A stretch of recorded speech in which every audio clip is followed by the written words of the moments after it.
dove into environmental advocacy. She spoke to civil rights activists and told her story at conferences. She would even run for a seat on the Walnut Cove Board of Commissioners and would win the election for this spot on November 5th, 2019. Keep in mind, she was doing all of this while gravely ill. This win was bittersweet because Danielle's condition was deteriorating quickly. She would pass away on December 30th, 2019, 9 years after her original cancer diagnosis. The very next day, on December 31st, 2019, the residents of Walnut Cove finally won the fight against Duke Energy. The company reached a settlement with the State Department of Environmental Quality and agreed to remove 80 million tons of coal ash from around the state. The events from Danielle's story illustrate how the health ailments that routinely plague the Black community are multifaceted and multi-layered. Where you live matters as it pertains to your health status and life expectancy. And Black people are more likely to live in harsher environments. These environments are more likely to be near power plants, bodies of contaminated water, and poorly upkept parts of the city. While Black people are less likely to live in areas with trees, which cool the environment, thus making these Black neighborhoods feel the results of climate change and hot temperatures more fiercely.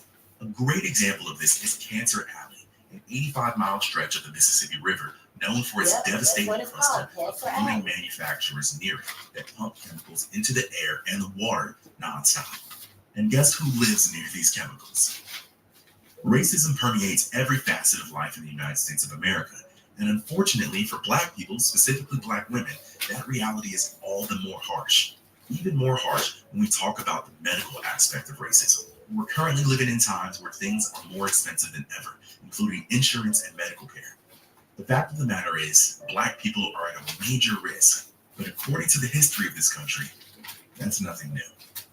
Until next time, this episode was written, researched, and narrated by Andre White. The book that really educated me on the subject material for this episode was Under the Skin, The Hidden Toll of Racism on American Lives and on the Health of Our Nation by Linda Villarosa. You can find a link to purchase that book in the description below. Also find a link to my dissertation study, which examined the lives of Black women in North Carolina during pregnancy and after pregnancy. You can find the link to that in the description below as well. If you want access to just more materials or just to support the podcast, go over to the Patreon. You can find that linked in the description as well.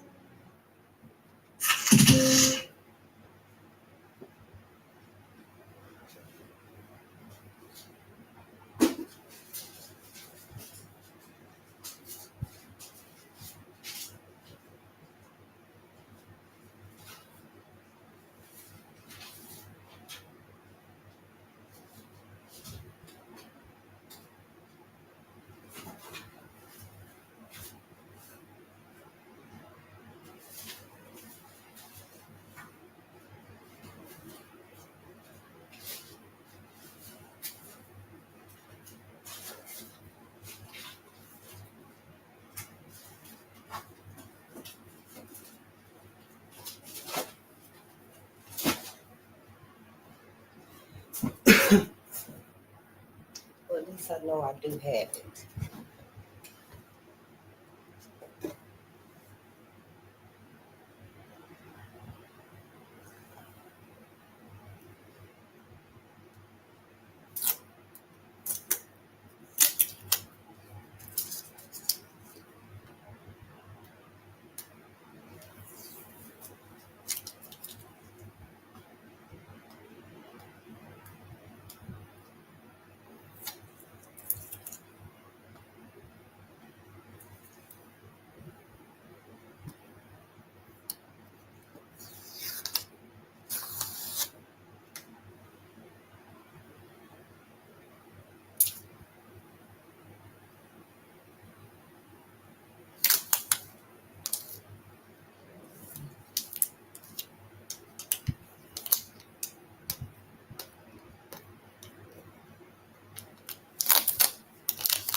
Oh, good day, family.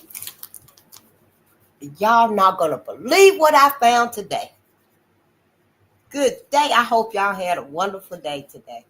I went out and because, I heard about the ports.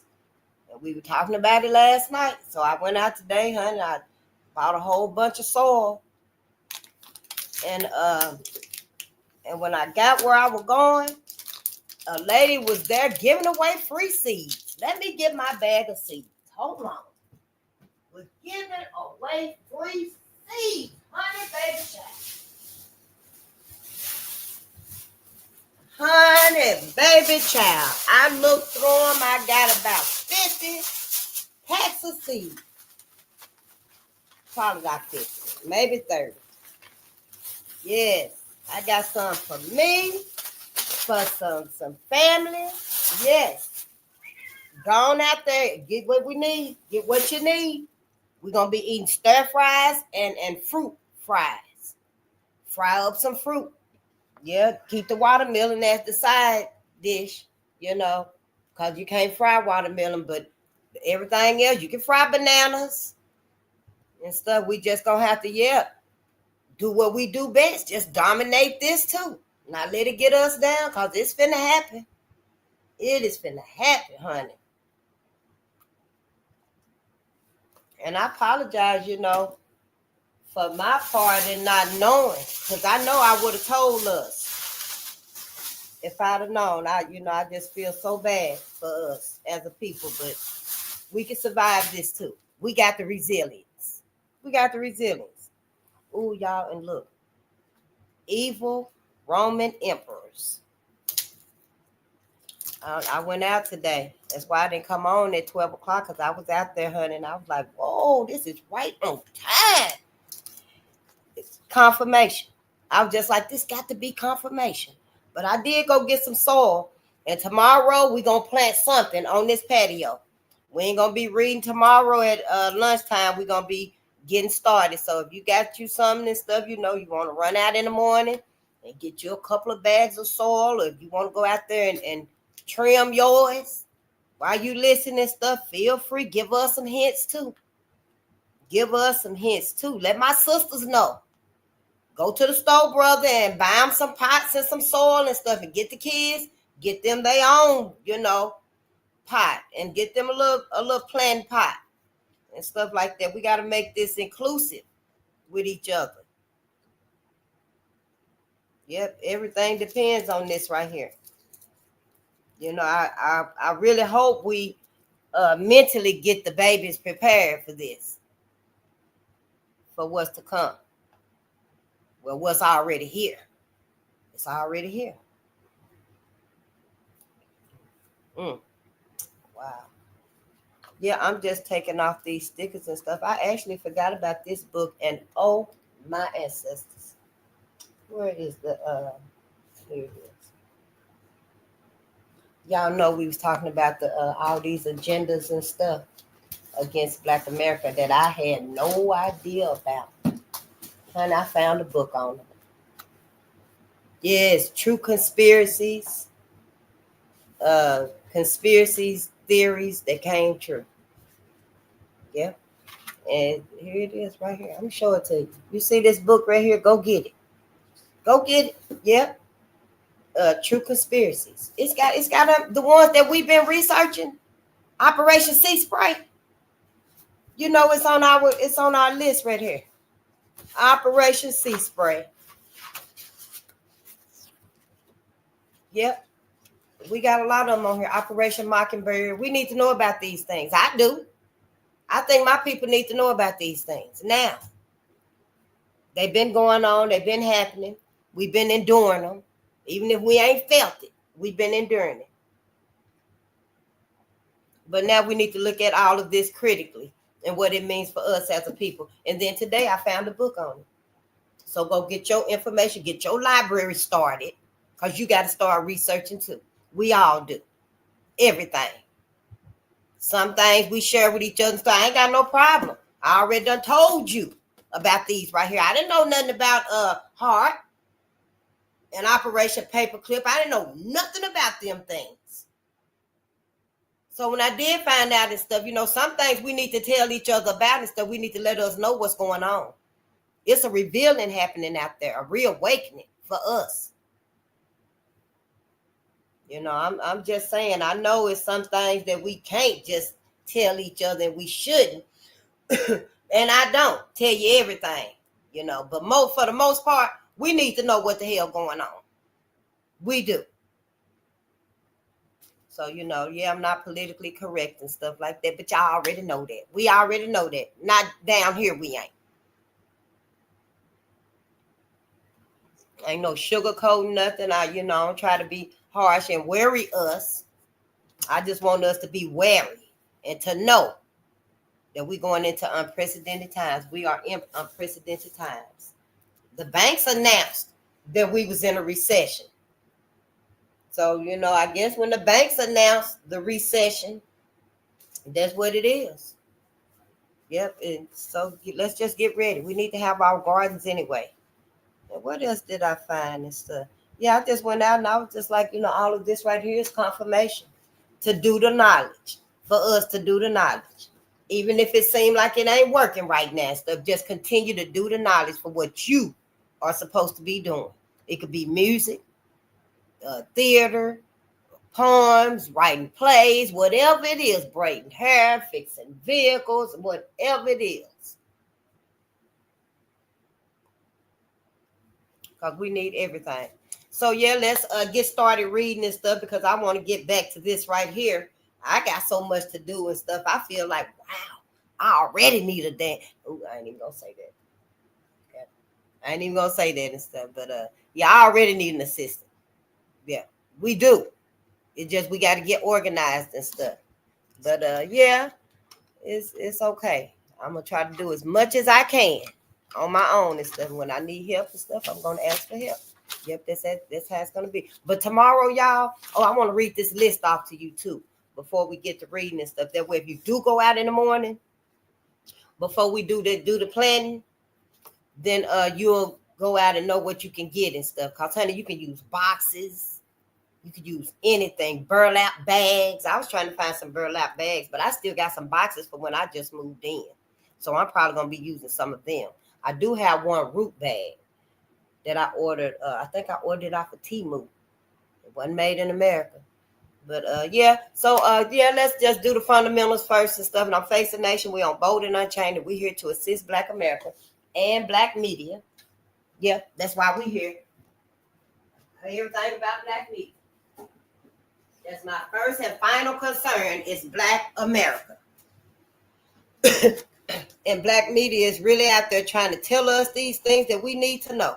And I'm here to help us. I want us to know what we need to know before we go any further. So, yeah, that's why we're here and stuff. We look at through a spiritual lens, y'all, of loyalty. What are we looking for? Of loyalty, resilience, and education. Where's my dad?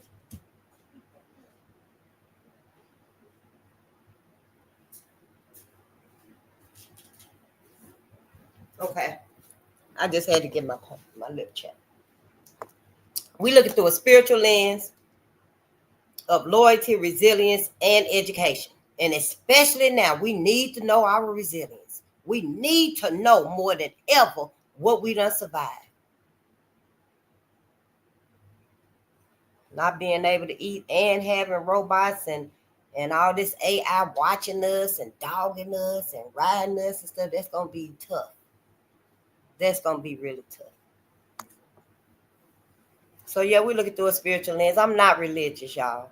I am not religious. I hold everything for my ancestors. All my loyalty, my faith, my forgiveness, my benefit of the doubt. I give all that to my ancestors. All the forgiveness that I had for things that have happened to them. Because I knew about slavery a little bit. We all knew about slavery. I didn't know the depths of slavery. But I forgave what I knew. Right up until Trayvon Martin. I forgave that. And I learned about the surface of Tulsa then. And I forgave that. However, now, learning all that we learning, I don't forgive nothing. I take everything back. I can do that. I take everything back. I give all that forgiveness to my ancestors. They need it. I give them all my acceptance and stuff. They need it more than white folks do. My ancestors need this.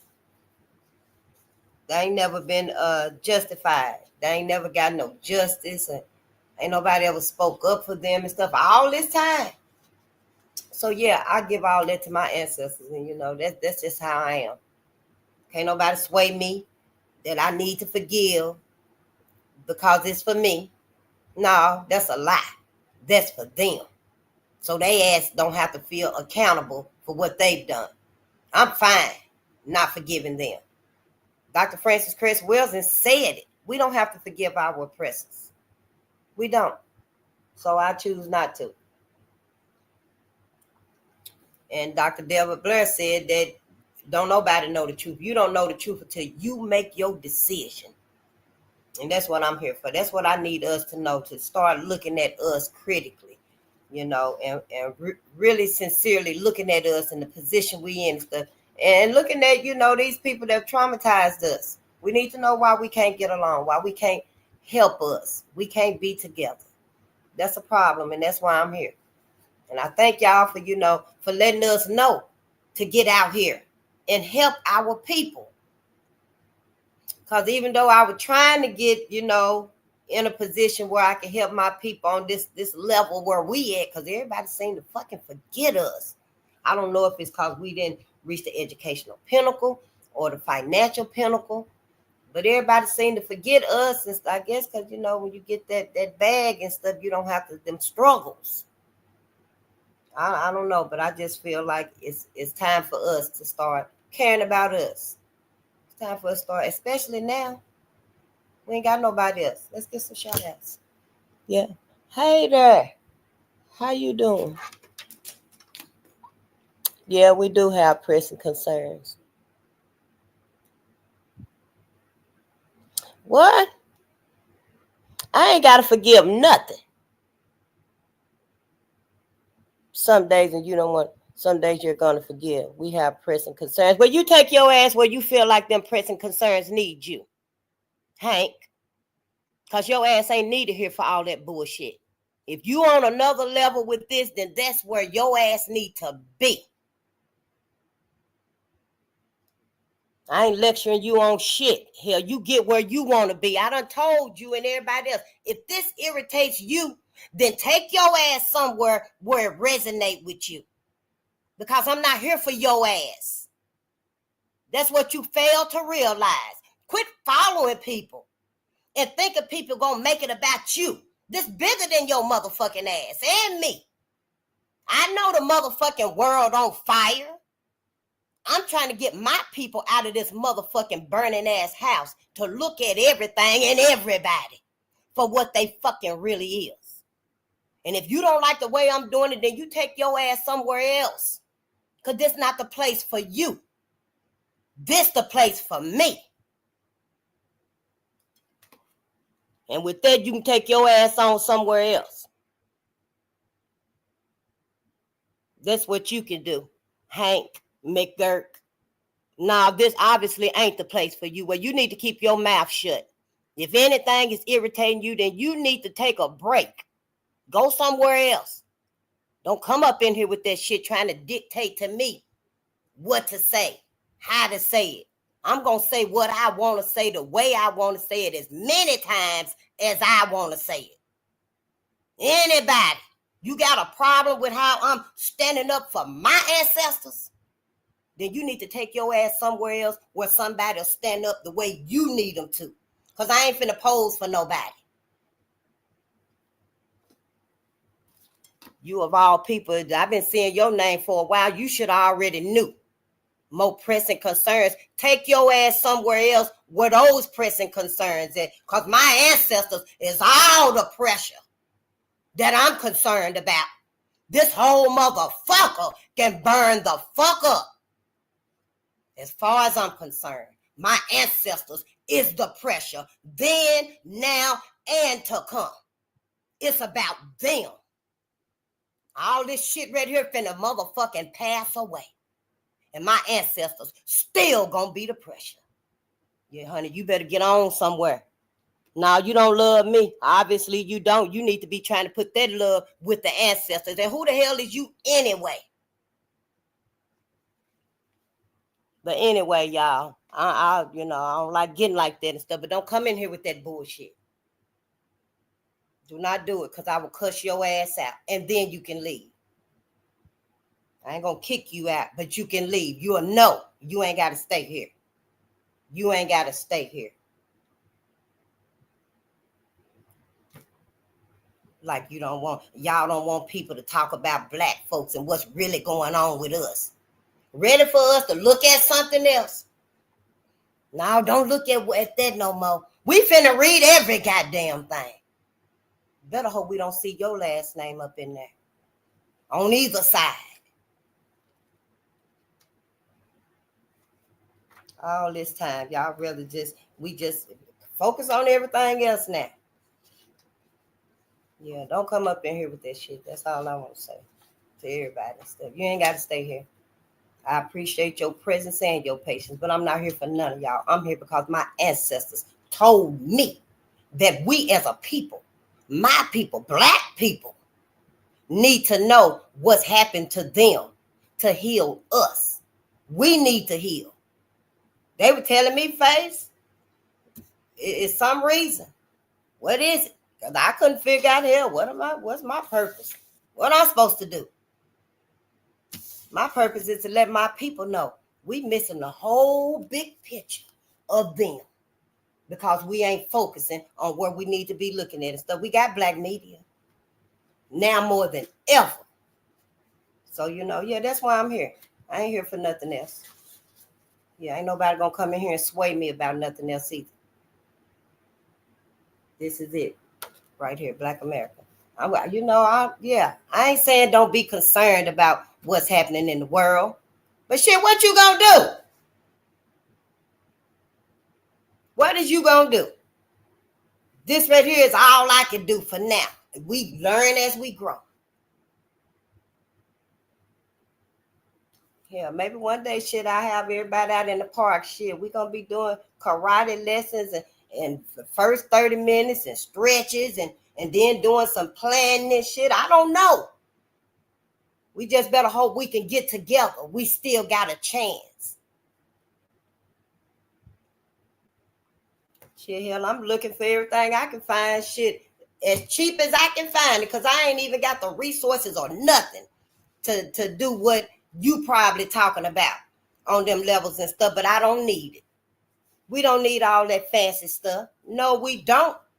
Honey, we gonna work with the bare minimum. And if you got more that you can work with, good. Go help somebody. Take your ass and buy something for somebody else.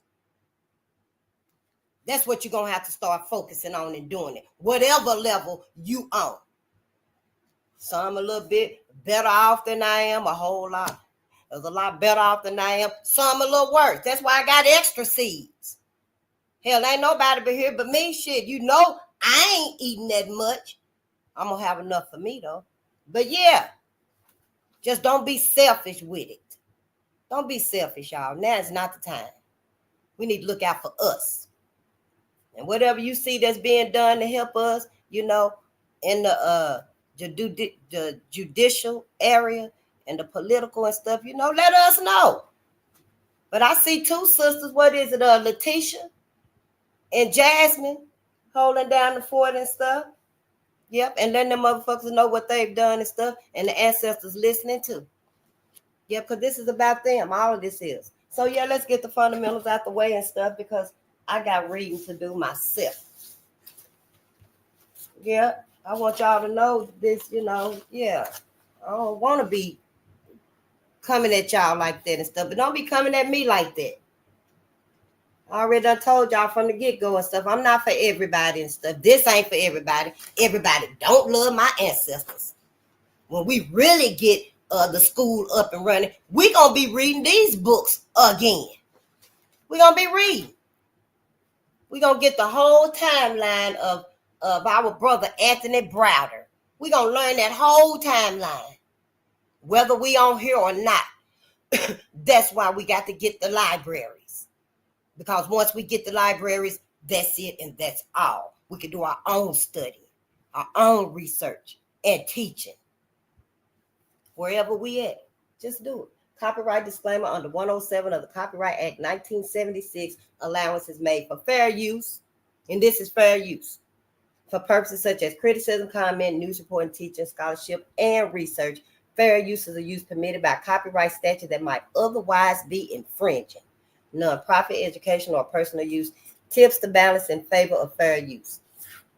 And long as you read this right here, honey, you can go on and get your channel and talk to Black people and let us know what's going on in your neck of the woods and what you need us to know. Now, everybody doing it. Help everybody telling it. Everything. You might as well get on and tell your truth too. Yeah.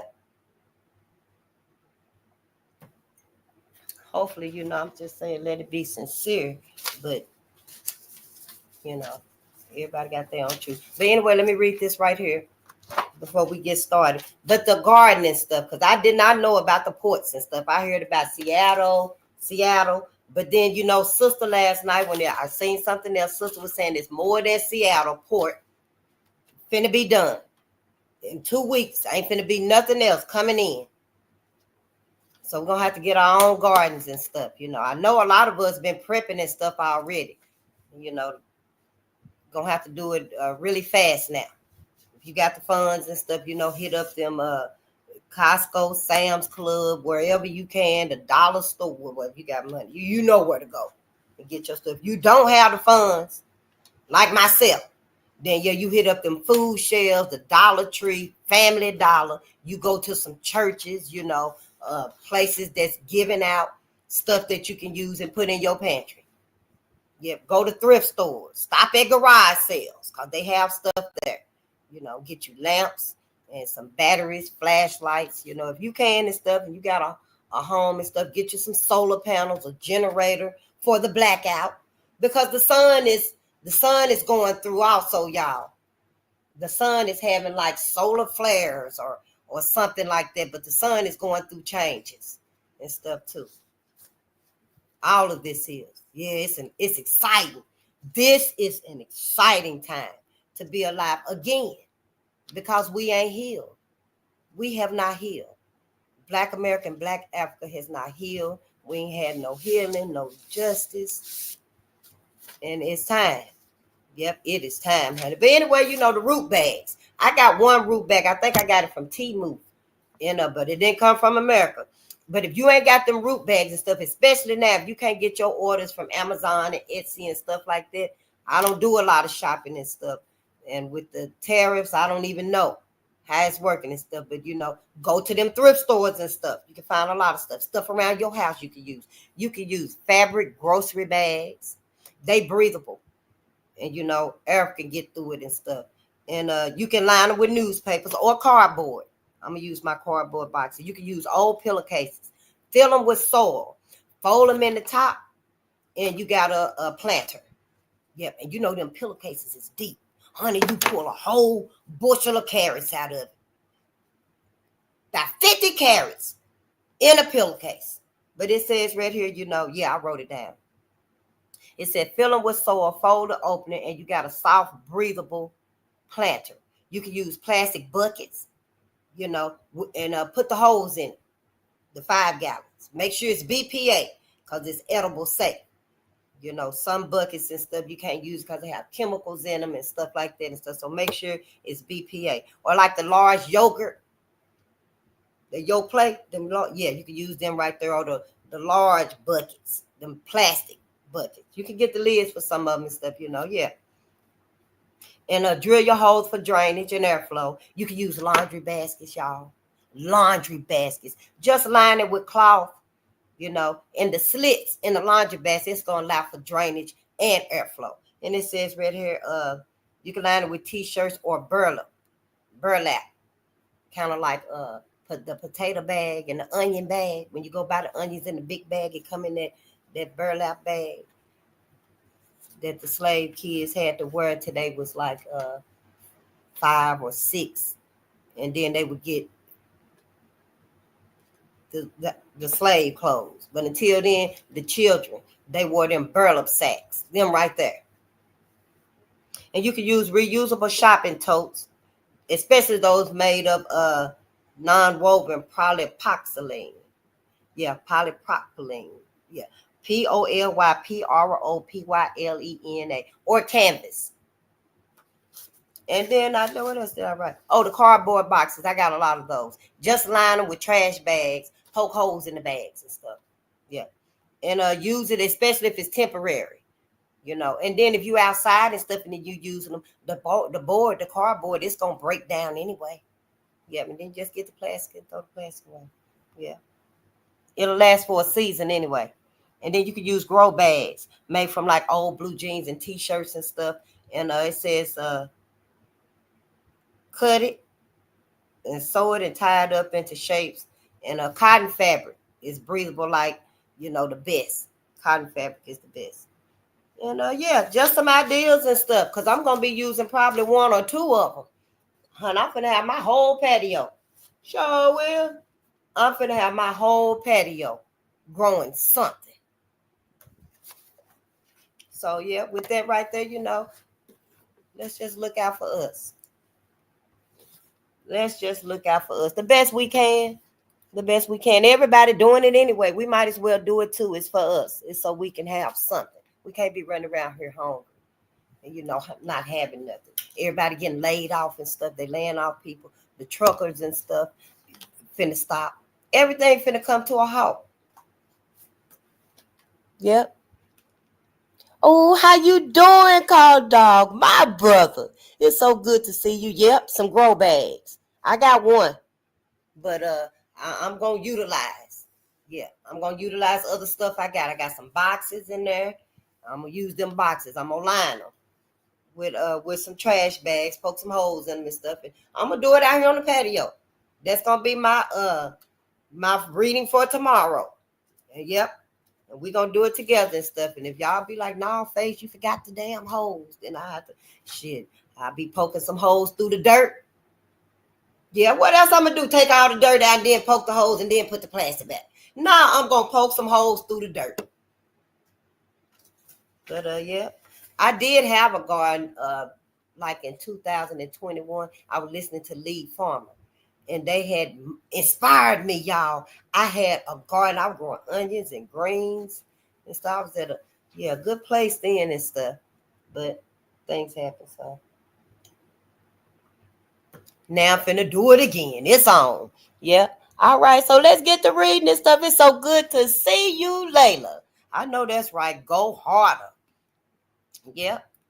Wherever we're at, in life and stuff, this is just, it's unprecedented for all of us, for everybody. It ain't like none of us done experienced this before, because we haven't. Other people ain't either. White folks ain't either. Other groups of people haven't experienced this either. And bet for sure, they looking out for their people and stuff. I'm not saying that they trying to hurt us and they denying us and stuff, which they is. But they looking out for each other. They looking out for their people. And that's what I'm here to do, help look out for my people. So let's read, because we almost done with this. It might be an early night. Definitely. Gonna be an early night tonight. Yes. Oh, my ancestors. Look. We got that much to read. All right.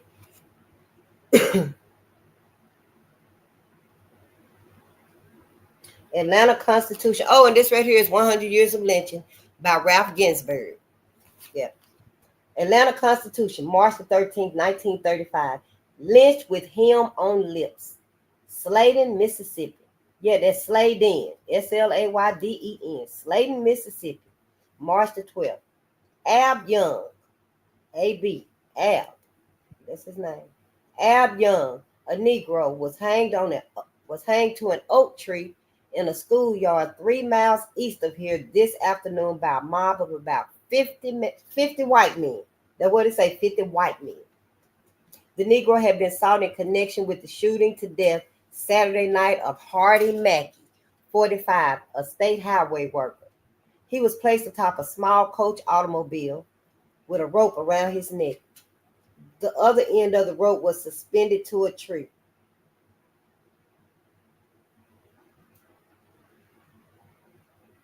The car was driven out from under him and he was left dangling at the end of the rope.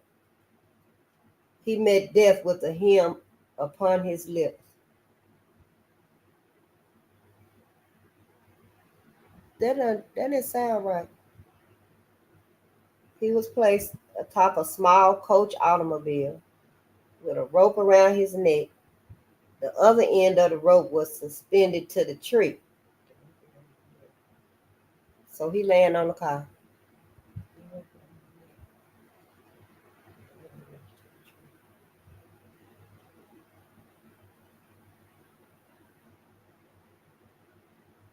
the car was driven out from under him.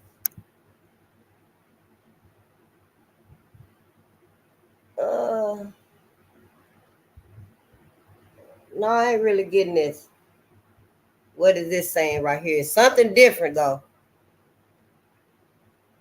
I know it's not saying what I think it's saying. That it pulled his head off. I know it's not saying that.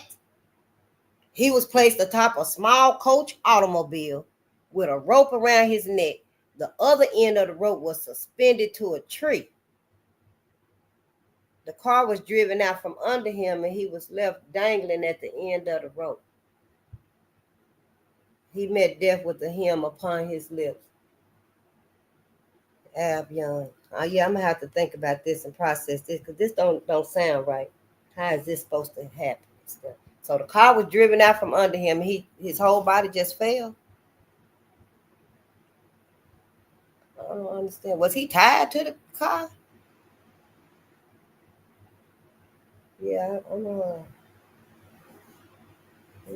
Okay. His name was Ab Young, and this was in the Atlanta Constitution, March the 13th, 1935. Lynched with him on his lips. He was still thinking about God. Yep, praying to God, singing to God. Baltimore Afro-American, March the 16th, 1935. Lynching termed a type of Dixie sex perversion. Dixie sex perversion. New York, March the 15th.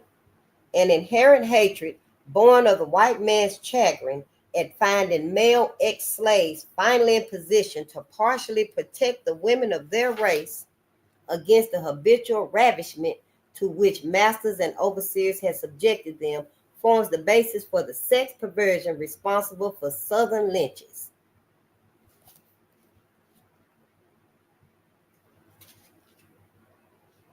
An inherent hatred born of the white man's chagrin at finding male ex-slaves finally in position to partially protect the women of their race against the habitual ravishment to which masters and overseers had subjected them forms the basis for the sex perversion responsible for Southern lynchings. Oh, because the black man was able to protect his woman more than he could when they were slaves, because there was no protection for nobody, not even the babies, during slavery. And it was an inherent race, an inherent hatred.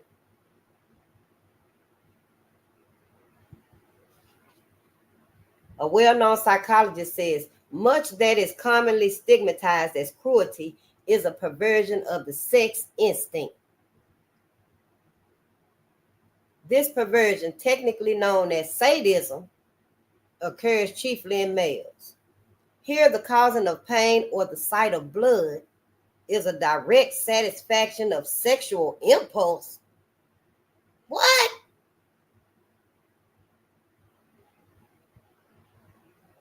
It is well to note that it is the white males of the South that display such ferocious hatred and inflict such brutal tortures. While 5,000 men have been lynched, less than a dozen women have suffered a similar fate. Oh, it's been more than a dozen. It's been hundreds. I was listening to Brother Randy Short the other night. He read this too. He was reading women, sisters. He was on tonight. Yep, he was on tonight. I didn't go on and listen to him tonight and stuff because I probably would have listened to all of them and stuff. Randy Short, y'all. We ain't gonna know. I'm gonna have 2 screens on. Yep. Y'all might have 2 screens on, me on one side and him on the other side. I don't know. 4 screens, listening to everybody and stuff. We multitask. We got to speed up, accelerate. I don't know how this going to work out. But yes, it was more than less than a dozen. Black women lynched? Oh, it was in the hundreds. Whenever it is announced or claimed by any white person that a man has committed or attempted to commit rape or has become impertinent in any way to any white person, that announcement angers the sadist. It causes a superfluous. Superfluous. I'm about to say superfluous, but it's superfluous. Superfluous. Superfluous. Yeah, new words and stuff, because you got to turn them around in your mind and see how it's going to fit.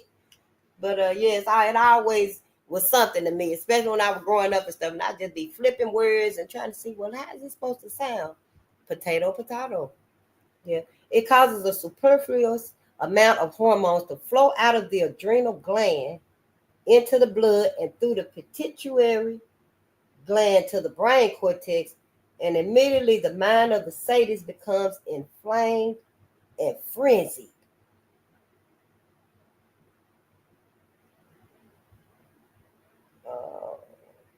The conscious and the subconscious complexes engage in a terrific conflict, during which time the sadist becomes a raving maniac and reason is dethroned. Our reason is out the window. It's right here in the book. Is this literally saying what I think it's saying? The cannibalistic instinct. Let me go on and finish, because I'm probably gonna have to read this again. This is a lot. The writer once saw a southern white man boastfully display a withered and dried up right hand of a 14-year-old boy whom he had helped to lynch, and this gruesome souvenir was carried around in his pants pocket. Told y'all. In the case of Claude Neal, a mob of Florida sadists tortured him for 24 hours, just as cats torture mice before killing them, castrating their victim, dismembering their genitals, and stuffing them into his mouth to compel him to eat his own flesh. There is no further need of a psychic research or psychoanalysis to prove that southern lynchings are caused by sex urge sublimation. I wouldn't say it's a sex urge sublimation because of the sex, I don't know, sexual instinct that it's got, the sexual inclination and way that it's headed to. That's a cannibalistic instinct, an inhumane cannibalistic perversion. True enough, the stuffing it and cutting off the genitals and all of that stuff is sadistic, and it is a sex perversion. But this is a cannibalistic, inhumane species here. And that right there is just more of the lower vibrations of that species that did these things. But he the psychologist. You know, that's what he said and stuff. It sounds like a fancy excuse to me. Because it's right there. It's a lynching term. A lynching term. Lynching term, a type of Dixie sex perversion. An inherent hatred born of the white man's chagrin at finding male ex-slaves finally in a position to partially protect the women of their race against the habitual ravishment to which masters and overseers have subjected them, forms the basis for the sex perversion responsible for southern lynches. Because you know the habitual ravishment was the masters always raping black women, black kids, black boys, black men. Wasn't nobody off limits. A well-known psychologist says much that is commonly stigmatized as cruelty is a perversion of the sex instinct. It's a perversion of the cannibal instinct. This perversion, technically known as sadism, occurs chiefly in males. Maybe all the terminology got to upgrade. Maybe all the terminology must upgrade, since this is what they said. Sadism for the sex perversion. For cannibalism, I don't know, maybe it's something more. Yep, we're going to have to discuss it. Let's talk about it. This perversion, technically known as sadism, occurs chiefly in males. Here the causing of pain or the sight of blood is a direct satisfaction of sexual impulse. if it was a sexual impulse, they'd be having sex. So it can't be a totally a sexual impulse. No, they went all out for torture. They didn't go all out for sexual pleasure. Or they would have been raping and sodomizing each other, them. And they did these things in more than one lynching. Cut off their genitals and dismembered them and took everything and stuff. But it wasn't no sexual interactions and stuff. So yeah, I gotta say, in my opinion, this is a whole new terminology need to be explored. Now, our critical minds, our critical thinkers, stop lying to us and let us know, and stop letting them lie to themselves and thinking that we believe in the lies, because we're not believing it no more. Something ain't right. Something is not right. And I don't care what nobody say, you can't make it right. You can't ignore it right and hope that, it never happened again. It didn't happen. We ain't gonna talk about it stuff, because the shit did happen. And it'll happen again. It is well to note that it is white males of the South that display such ferocious hatred and inflict such brutal tortures. While 5,000 men have been lynched, less than a dozen women have suffered a similar fate.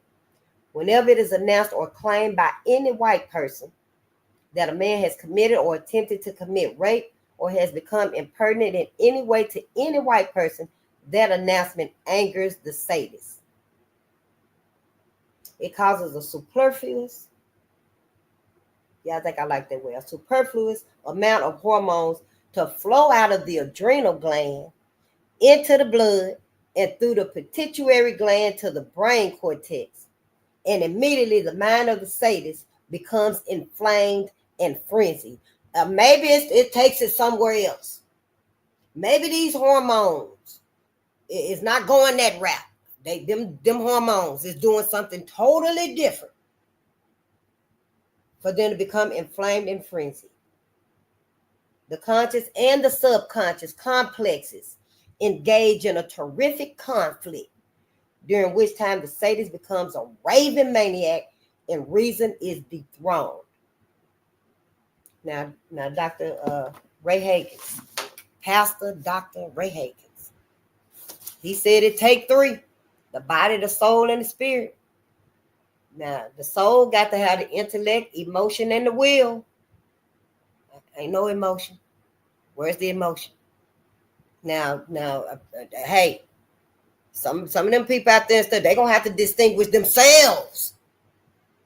Hell, I can't distinguish they motherfucking that. They're going to have to distinguish them damn selves from these people. If this is another being, another species, white people better say it. I'm just saying, if the Cabbage Patch Kids, them little bitty dolls, they had them birth certificates, if them damn things was real on some level or whatever, they better say something, because it's looking like y'all. It's looking like y'all, flipped the script on everybody and made it to be my people, when you could have just healed yourself, got some therapy, and let everybody be. But you couldn't do that. And then the spirit, y'all got to have an intuition, communion with God, with a higher power, and a conscience. Where is that? Where is the emotion, and where is the conscience? Where is the communion with God, with a higher power? He died. Ab Young. I'm still trying to process what that means. How that look? Singing a hymn, a gospel song. Isaac McGee pleaded, begged, cried for his life. Many of them. Where's the communion? The worship. Somebody should have resonated if it truly was a sincere worship or communion with a higher power. I ain't seen none in these people.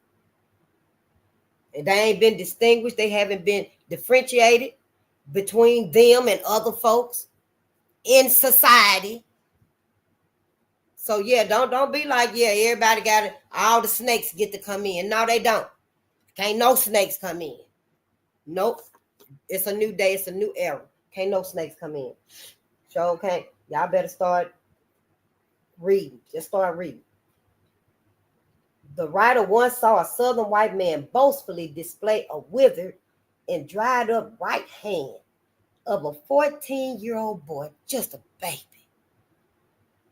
whom he had helped to lynch. And this gruesome souvenir was carried around in his pants pocket. In his motherfucking pants pocket. That ain't no sex perversion. That is not no sex perversion. That's motherfucking animalistic instinct. What was he doing? Taking it out, looking at it, kissing it, licking on it.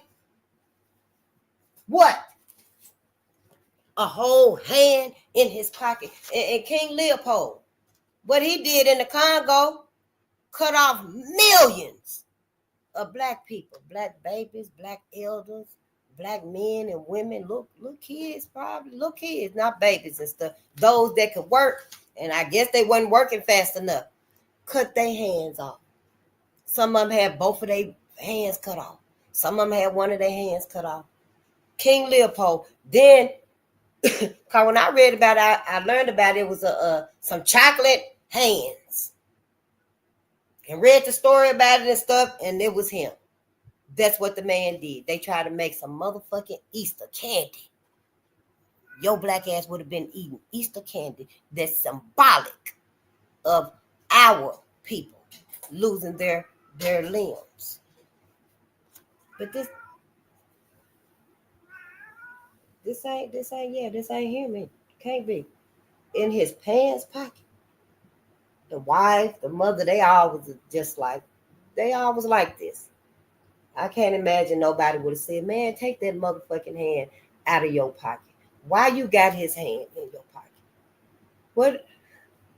In the case of Claude Neal, a mob of Florida sadists tortured him for 24 hours, just as cats torture mice before killing them, castrating their victim, dismembering their genitals, and stuffing them into his mouth to compel him to eat his own flesh.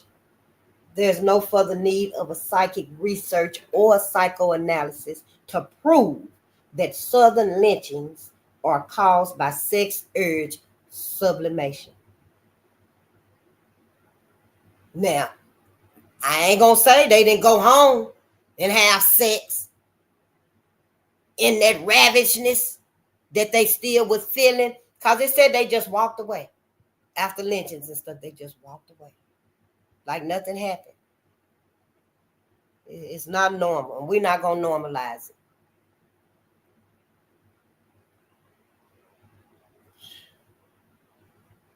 Carried around his hand in his pocket. Can you imagine? We see black folks and stuff and little black babies and his motherfucking ass holding up the hand at black people. They know what it is. What can they do? They can't do nothing about it, but they know what it is. He's scaring people with the hand and stuff. Now we supposed to act like, oh, everything is fine. Nothing happened. Nothing happened. This is where our trauma come from, y'all. Baltimore Afro-American, April 27, 1935. Getting closer and closer to the year my mama was born. Visited by mob and shot. Jury rules it suicide. Hattiesburg, Mississippi, April 24th. On the night of March 25th, R.J. Tyrone, prosperous Negro farmer of Lawrence County, was found shot to pieces in the woods beside his house.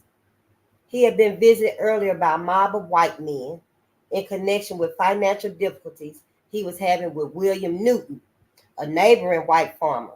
Today, a coroner's jury handed down a verdict that Tyrone died as a result of suicide. Macon Telegraph. That's Macon, Georgia. September 19th, 1935. Lynch mob decides case. Oxford, Mississippi, September 18th. Elwood Higginbottom Negro on trial here for the murder of a white man, was taken from the Lafayette County Jail last night and lynched by a mob. He was seized while a jury was out deliberating his case. New York Herald Tribune, February 9, 1936. Gets 2 years on charge he lynched Negro for. St. Joseph, Missouri, February 8th. Carl Cowboy Fisher, 25, attired in Levi's and carrying a 10-gallon hat, was today sentenced by the circuit court to 2 years in prison for attempted rape. 3 years ago, Fisher led a mob in the lynching of Lord Warner, Warner, Negro, whom Fisher had accused of the same crime. Hickory Record, North Carolina, April 28, 1936. Lynched just before trial.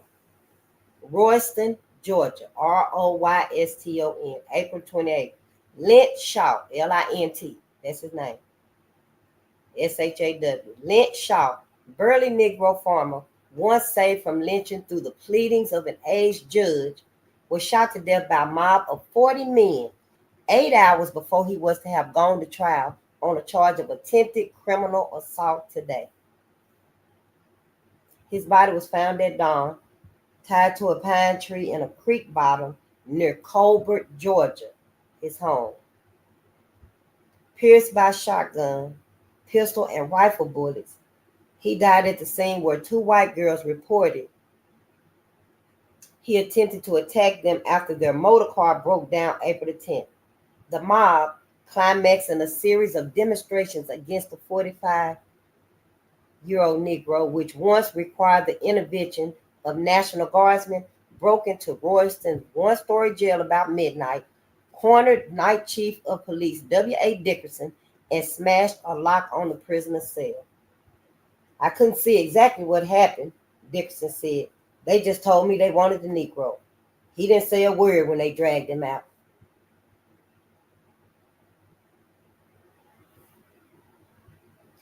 Plow lines. Plow lines. Cotton ropes used for guiding work animals in the fields were cut up to tie the Negro to the tree. The jail here was the third in which he had been held since he was identified by the girls as the man who pursued them with a knife and threw one into a gully. The assailant was frightened away by their screams. First, he was taken to jail at Danielsville, Georgia. A mob of 100 men formed there and battered some bricks from the jail in an attempt to reach him. Superior Judge Barry T. Mosley, 74, left a sick bed to warn the throng against the lynching and deterred the leaders until the National Guard unit rushed to that city from tornado emergency duty at Gainesville, Georgia, and took the Negro into custody. Stop violating the law by breaking into jail, warned the judge. At Judge Mosley's suggestion, Sheriff T.L. Henley deputized several members of the crowd to help keep order. From Danielsville, Shaw was taken to Atlanta to save him from further mob outbreaks. He was returned to Danielsville last night to await trial before Judge Mosley, but a threatening crowd caused Sheriff Henley to move him to this city. Inflamed citizens learned of the transfer and followed.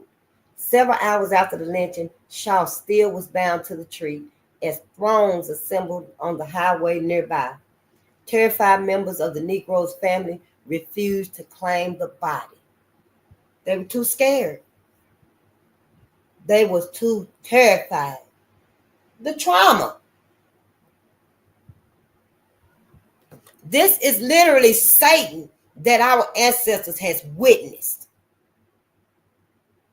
If you gonna see any Satan after this, it's gonna be the same.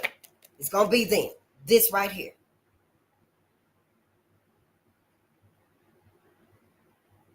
And all this time we thought Satan was under the ground. New York Post, June 18, 1936. Frustrated lynch mob burns down White's Cafe, El Campo, Texas, June 18. A mob of about 300 persons balked by state rangers in an attempt to lynch 5 Negro men and 4 Negro women who are being held here in connection with a slaying, gave vent to its frustration today by burning down a cafe in which the slaying took place. The cafe owner, a white man, had nothing to do with the slaying. They had to do something. I wonder if they knew it was a white man's cafe that they burned down. The rage, of wanting the black bodies and their black blood, the rage, the ways that they went, the lengths, the extremes that they went to.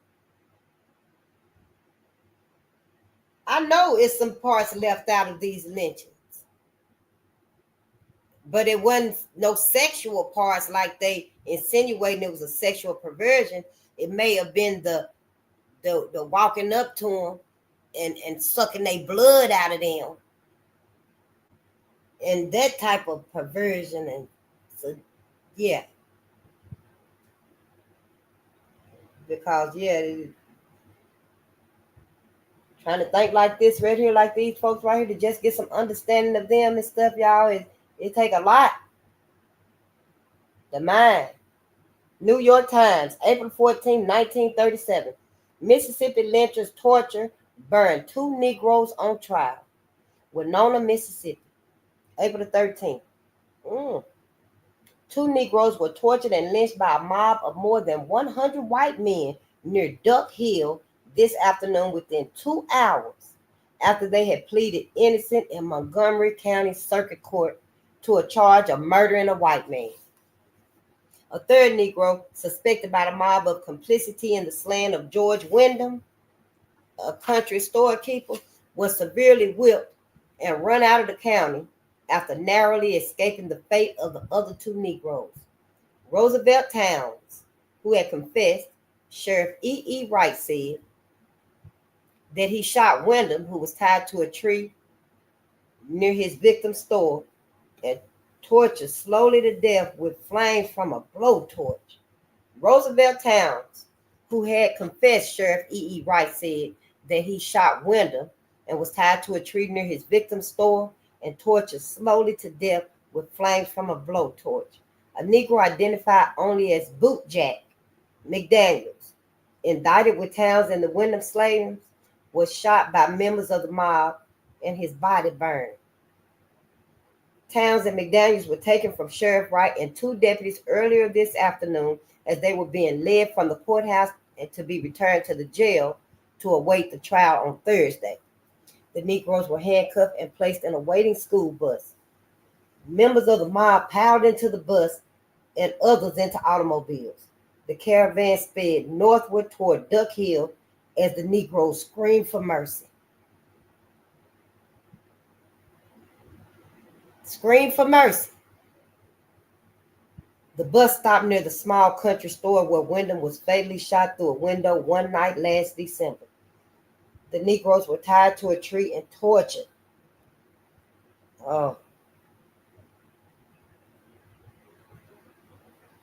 Towns' eyes were gouged out with an ice pick, and a blowtorch was applied to parts of his body before he died. McDaniels was flogged by members of the mob who took turns with a chain and a horsewhip. Still alive, he was riddled with buckshot. Everett Dorroh, Dorroh, Negro farmer, happened to be passing the scene and was attracted by the crowd. Before he had fathomed what was going on or had had a chance to leave, he was named by someone in the mob as an accomplice in the white man's murder. Dorroh was flogged and told to run. Buckshot was fired at him and some entered his leg, but he somehow managed to escape with his life. This terrible thing would be immediately investigated by a grand jury, said Circuit Judge John F. Allen of Kosciuszko, Kosciuszko, who was presiding at the regular criminal term of circuit court here when the Negroes were arraigned. Judge Allen said he will hold a conference with the district attorney and plans for investigating the double lynchings will be made immediately. Jackson, Mississippi, April 13th. We are justly proud of the fact that Mississippi has not had a lynching in 15 months. Governor Hugh White boasted in an address before the Farm Shemergic Conference here this afternoon. A minute later, he was called from the conference to learn from his secretary that 2 Negroes had just been lynched at Duck Hill. And there was Roosevelt Towns and Boot Jack McDaniels. New York Post, May the 25th, 1937. Girls and teens take part in raid on funeral home. Bainbridge, Georgia, May the 25th.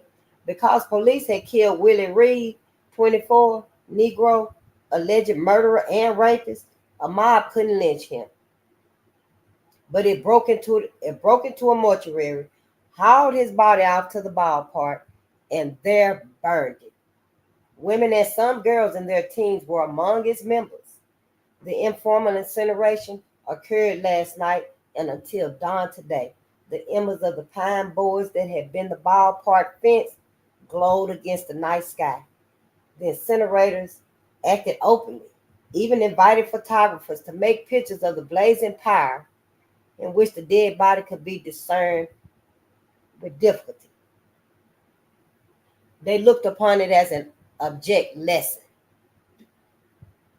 The chain of events began last Friday when Mrs. Ruby Hurst, 30 years old, and Rita Mae Richards, 16, disappeared. Mrs. Hurst's body was found Saturday on the outskirts of town. She had been killed apparently by a hatchet and ice pick. Sunday it became known that Mrs. Richards had been seen with her Friday, and a renewed search yielded Miss Richards' body, mutilated with the same type of wounds, 400 yards from where Mrs. Hurst's body was found. Miss Richards had been subjected to criminal assault. Mrs. Hurst had not been. Soon afterward, authorities went to Dothan, Alabama, and there, in the attic of a Negro home, found Reed.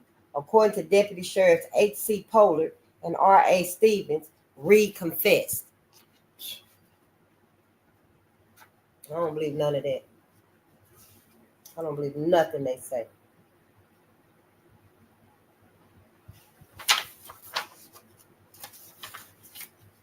The deputies knew that news of the capture preceded them, and in order to stave off the possibility of mob violence, they started with their prisoner toward a mob-proof jail at Albany, Georgia. Albayn, Albany, Georgia.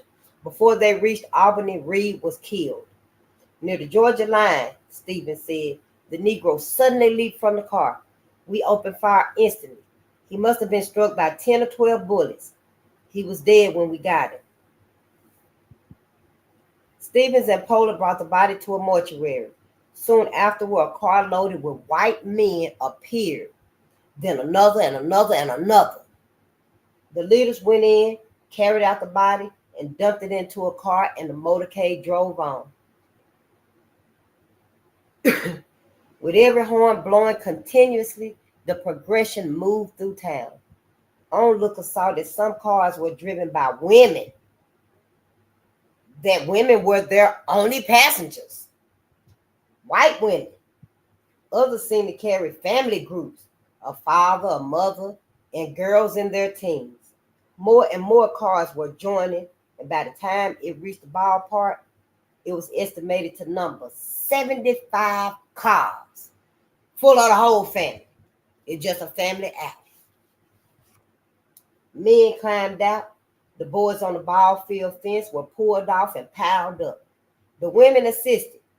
Then the body was thrown on, and in an instant, a great fire was roaring, illuminating the intense emotion-choked faces of the incinerators. What are they emotional about? Because they didn't get to kill him? Like the one lynching. And brother was so traumatized he fainted. Remember they said they had to carry him. He fainted. And white people, everybody was like, because they thought he was dead. They thought he had died. And there was a sister, a black lady. She died in jail because they broke in jail to get a black man accused of a crime. And she was in that jail. She had a heart attack and died. Ain't nothing normal about this. Ain't nothing pro-life. Nope. New York Times, June the 5th, 1937. Wrong man was lynched. Alabama jury was told. Montgomery, Alabama, June the 4th. A jury hearing the impeachment trial of Sheriff J.L. Corbett, charged with failing to protect a Negro from a mob, was told today the mob lynched the wrong Negro.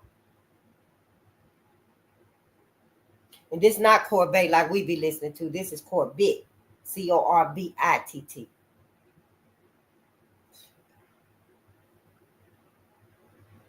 Wesley Johnson, Negro accused of attacking a white woman, was taken from the Henry County Jail on February 1st, hanged to a tree and shot. Attorney General A.A. Carmichael told the court, "We will be able to prove, beyond all reasonable doubt, that the popular indignation was so great that the sheriff was forced to assist the wrong Negro." Later, Mr. Carmichael called the woman whom Johnson was accused by warrant of assaulting to show that the alleged incident occurred at 11:15 a.m. Then John H. Oates, Henry County Road Supervisor and former employee of Johnson, testified he saw the Negro on the day of the alleged assault about noon, a little before noon. New York Times. But it said right there that the sheriff was forced to, they had to just go get somebody. New York Times, November 22nd, 1938. Alleged attack on woman 74 leads to lynching of youth. Wiggins, Mississippi, November 21st. Wilder McGowan, McGowan, 24-year-old Negro, was lynched today by a mob of about 200 white men who had trailed him several hours with bloodhounds after a 74-year-old white woman allegedly was criminally attacked and robbed. Sheriff S.C. Hinton said the mob seized the Negro while he and his deputies were 6 miles away. The elderly woman, according to Sheriff Hinton, was alone in her home last night when a Negro broke in the door and attacked her. The woman, the sheriff said, furnished a description but could not name the Negro who raped and robbed her. "I don't believe the woman, in spite of her years, is in a serious condition. She is the mother of a Wiggins physician and is a member of a socially prominent family."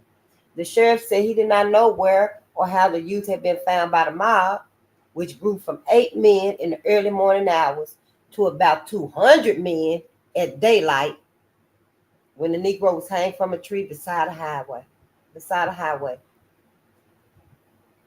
One man said the mob found the Negro preparing to leave for Gulfport, Gulfport, Gulfport.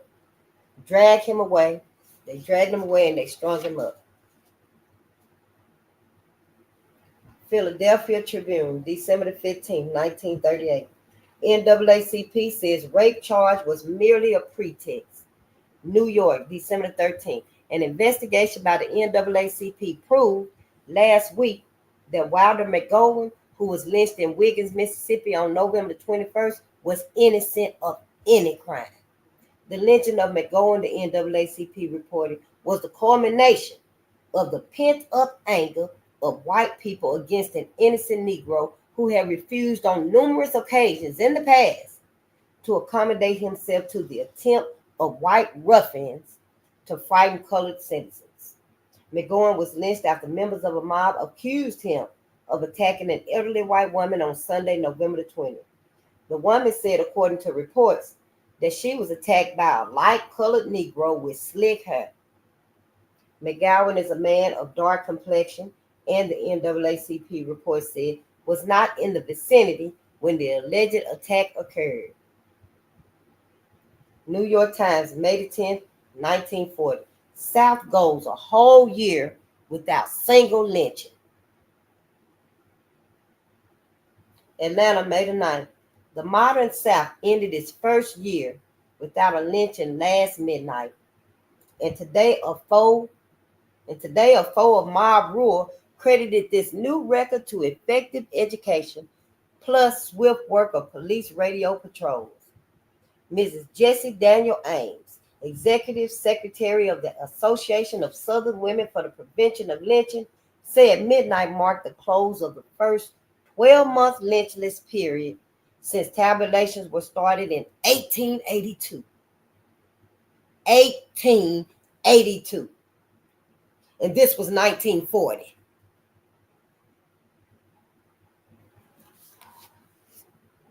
Whoa. In contrast to this is the peak mark of 231 mob killings recorded in 1892. Mrs. Ames said swift action made possible by police radio alarm systems, particularly as used by highly mobile state trooper units, was an efficient and relatively new technique in combating mobs. She declared the 12 months just passed and the previous year's record of only 3 lynchings represented the fruits of long years of campaigning to bring about lynch consciousness. And before these 12 months, that previous year only had 3 lynchings. Formerly, she said, lynchings were hushed up and therefore soon forgotten. Now, however, we get the facts and see that they are publicized, she added. When we hear a lynch mob has assembled, we make a direct appeal to law enforcement officials so that a lynching cannot take place without the authorities knowing of it. The association, representing about 41,000 Southern women and now in its 10th year, Mrs. Ames said, campaigned especially against public opinion that has accepted too easily the claim of lynchers that they acted solely in the defense of women.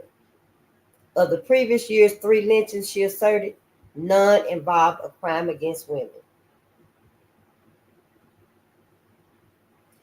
New York Post, May 13, 1941. Quincy, Florida, May 13th. The body of A.C. Williams, 22, Negro charged with assaulting a 12-year-old white girl, was found on a bridge 5 miles north of here today, several hours after he had been abducted from authorities for the second time. He had been shot to death. Williams was taken from the Gaston County Jail last night by 4 white men. Later, he was found in the home of another Negro with several bullet wounds in his body and suffering from a beating about the head. His assailants apparently thought he had been killed.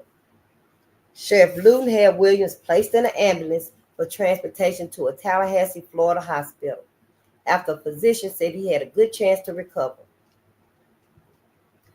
The ambulance left without guards after the sheriff said he did not anticipate any more trouble, and on the way was stopped by a group of persons who took Williams from the vehicle.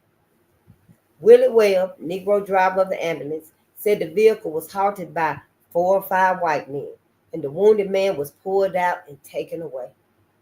One of them said they wanted the man I had in the ambulance, and they didn't want any trouble, he said. I told them they wouldn't get any trouble out of me because I didn't even have a pocket knife. He said he did not recognize any of the men. New York Amsterdam News, August 26, 1944. Mississippi minister lynched. A minister. New Orleans, August 20th. A lynch killing of a 66-year-old minister last March 26th in Amite County, A-M-I-T-E. Amite County, Mississippi, because he hired a lawyer to safeguard his title to a 220-acre debt-free farm and had just been revealed in an affidavit sworn to by Eldridge Simmons, son of the murdered man. Reverend Isaac Simmons was going peacefully about the business of running his farm, and he had no trouble until it began to be suspected that there was oil on his land. The whites then tried to muscle in and take his property away. When they found he had consulted a lawyer, they got together a small mob and killed him in the presence of his son, who was later driven from the county in shock. He was terrorized, in trauma. Eldridge Simmons sent his affidavit to the NAACP in New York, which in turn has asked Governor Thomas L. Bailey of Mississippi to investigate. The NAACP also has asked Attorney General Francis Biddle to examine into the possibility that federal conspiracy statutes have been violated. The dramatic story of the lynching is told in the following paragraphs from the affidavit. Between 11 a.m. and 12 o'clock noon, March 26, 1944, which was on a Sunday, a group of white men, including Noble Thompson, two of his brothers, Harper Elliott, Rabbit Hastings, and a man I did not know, came to my house, which is located about a mile from my father's house, both being on property owned by us. The men asked me if I knew how the property line ran. I told them I thought I did. They told me to come and show them. I went down the road with them for some distance. Then we came to a car. The car was a late model Studebaker, I believe, with the gear shift on the steering wheel. It was grayish in color.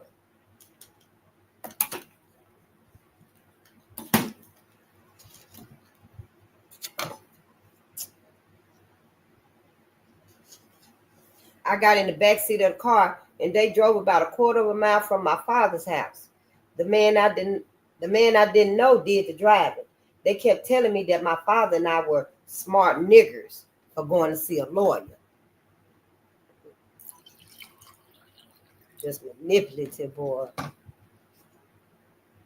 3 of them remained in the car with me. 3 walked up to my father's house.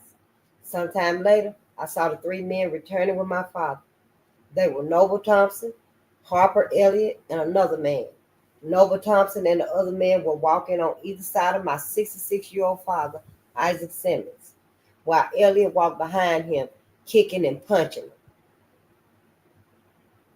When they reached the car, they made my father get in the front seat. They all got in the car. My father begged them and prayed with them not to hurt him or me as they drove down the road. 2 of them kept beating me as I sat in the back seat. Some distance down the road, they stopped the car near a side road where there were a lot of thickets. "Let's take them down there," one of the white men said. They told my father to get out of the car. He got out and started to run from the road. One of the men leveled the shotgun and fired twice at my father. One reloaded the gun. The other 2 ran in the direction my father had taken. The man who reloaded the gun ran off in that direction also. Then I heard another shot. I begged the men in the car to spare my life. A while later, the other 3 returned. They all talked in low tones behind the car. Finally, they came around and told me, "All right, nigga, we're going to let you go." One of them told me to get out of the car. Another said, "I'll tell him when to get out." Noble Thompson asked me, "You don't want to get beat up anymore, do you?" I said, "I sure don't." He said, "If this comes up again, you had better not know anything about it." They told me that they gave me 10 days to get off the place and clear off my tenants. I had 2 tenants, Willie Huff and A.B. Robinson, who worked for me, and also an old man, S.B. Moton, M-O-T-O-N, who had no other place to stay. When they put me out of the car, I was bloody, raggedy, and half blinded. I went to my sister's house and told what had happened. The news spread. Church meetings broke up, and we all went down to where my father lay in the thickets. That was about 1 o'clock p.m. When we got to the thickets, we saw my father dead, lying half on his side. He had been shot 3 times in the back, and someone said his arm was broken. Nearly all of his teeth had been knocked out, and his tongue had been cut out. Someone went and got Constable George Hazelwood. The constable went and got the high sheriff. They held an inquest and gave the verdict that my father had met his death at the hands of unknown parties. And he gave specific names. They had his tongue in their pocket. New York Times, July 27, 1946. Georgia mob massacres 2 Negroes and wives. Monroe, Georgia, July 26. 2 young Negroes, one a veteran just returned from the war, and their wives were lined up last night near a secluded road and shot dead by an unmasked band of 20 white men. The ghastly details of the multiple lynchings were told today by Lloyd Harrison, a well-to-do white farmer who had just hired the Negroes to work on his farm. Harrison was bringing the Negroes to his farm when his car was waylaid by the mob 8 miles from Monroe. Questioning one of the Negroes by the mob indicated, Harrison said that he was suspected of having stabbed his former employer, a white man. The Negroes, Roger Malcolm and George Dorsey, Dorsey, both 27, were removed from the car and led down a side road. The women, who were sisters and who had just recently married Malcolm and Dorsey, began to scream. Then a mob member said that one of the women had recognized him. "Get those damn women too," the mob leader shouted. Several of the men then came back and dragged the shrieking women from the automobile. A few moments later, Mr. Harrison heard the shots. Many of them and the mob dispersed. The grotesquely sprawled bodies were found in a clump of bushes beside a little used side road, the upper parts of their bodies scarcely recognizable from the mass of bullet holes. Dorsey's mother, Monia Williams, Monia, Monia Williams, said that her son had just been discharged after 5 years in the Army, and that she had received his discharge button in the mail just this week. The lynching was the first in the nation in nearly a year and was the first multiple lynching since two 14-year-old Negro boys were hanged by a Mississippi mob in October 1942. For Georgia, it was the first lynching of more than one person since 1918, when 10 Negroes were lynched in Brooks County. New York Times, July 29, 1946. Relatives shun funeral of Negroes lynched in Georgia. Monroe, Georgia, July 28th. Close relatives of 2 of the 4 Negroes killed by a white mob here Thursday failed to appear at funeral services today, and friends voiced the belief that they were too frightened to appear.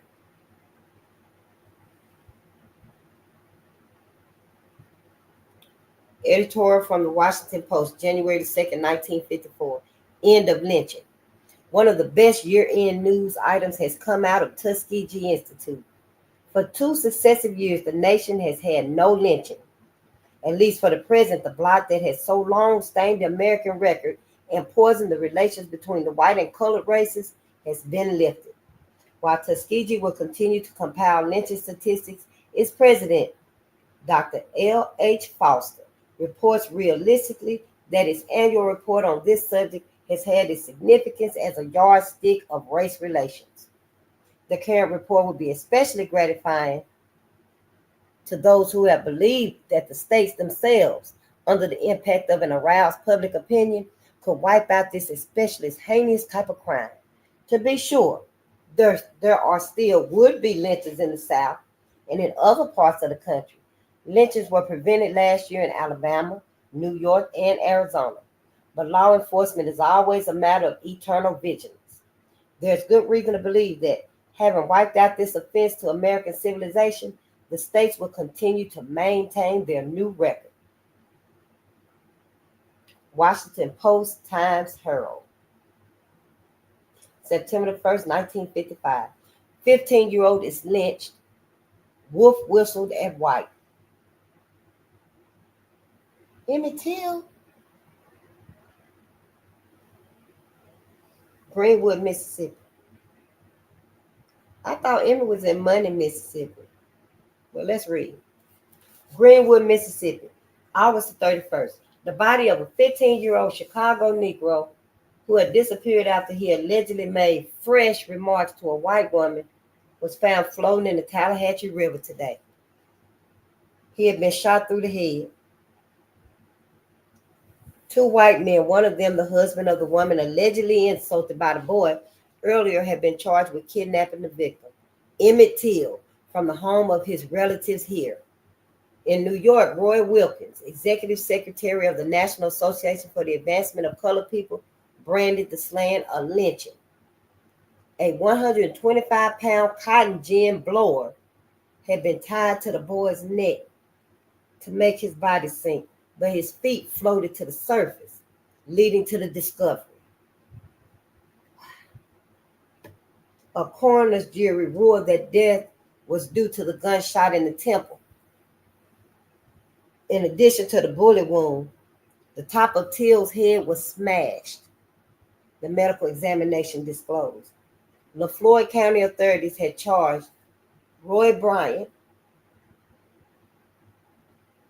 a white storekeeper in the nearby Money community, and his half-brother W.J. Millen, M-I-L-A-N, with kidnapping Till. Sheriff George Smith said the boy was abducted because of the alleged insulting remarks made to Mrs. Bryant in the Bryant's country store the night before. Oh, it's not telling Carolyn's name. That's her name, Carolyn Bryant. Roy Bryant and his half-brother, W.J. Miley. Bryant and Miley, however, told police they released the boy unharmed after Mrs. Bryant told them he was not the one who had made offensive remarks to her. The Bryants were said to have become offended when Till, who had visited the store with other teenagers, spoke to Mrs. Bryant and waved goodbye. Some bystanders said that Till had sounded the two notes of the wolf whistle at Mrs. Bryant. While the NAACP called on the government and Governor Hugh White to take quick action in the case, the governor said at Jackson he had not heard from anyone about the Till boy's death. Referring to the NAACP, he said, "They're in the press all the time, that gang." Atlanta Constitution, September 22nd, 1955. This after my mom. My mom was 3 years old. Witness accuses two men of Till kidnapped slaying. When Emmett was lynched, my mama was 3. Sumner, Mississippi, September 21st. Moses Wright, 64-year-old Negro sharecropper, took the witness stand today and pointed out two Mississippi white men as the kidnappers of his slain nephew, 14-year-old Emmett Lewis Till of Chicago. In the dramatic setting of a Deep South courtroom packed with Negroes and whites, occupying segregated sections, the elderly cotton farmer twice rose from the witness chair and singled out the defendants, Roy Bryant, 24, and his half-brother J.W. Milam, 36, with the words, "There he is, that's the man." Today marked the beginning of testimony by witnesses in the case of the Till kidnapped slaying. Dressed in black trousers, white shirt, white suspenders, and dark blue tie with light blue stripes, Wright settled in the witness chair and pulled nervously at long fingers, which he alternately cupped to his mouth or waved in the air to illustrate his words. Throughout his testimony, the witness was called Uncle Mose by the prosecution attorneys and simply Mose by the defense attorneys. In turn, Wright answered the prosecution with "yes, sir," and the defense examiners with "that's right, that's right." With few preliminaries, Wright launched into the story of the kidnapping, which reportedly took place about 2 a.m. August the 28th, a Sunday. He said he was sleeping with his wife Elizabeth in one room and that Emmett Till was sleeping in another room with Wright's son, Simeon, 10 years old. The witness said he was awakened by someone at the door shouting, "Preacher, preacher." Wright is known as preacher in the neighborhood of Money, a small farming community in adjoining LaFleur County, some 3 miles west of Wright's cabin home. Wright said he went to the door and a man's voice said, "I want to talk with you. I'm Mr. Bryant."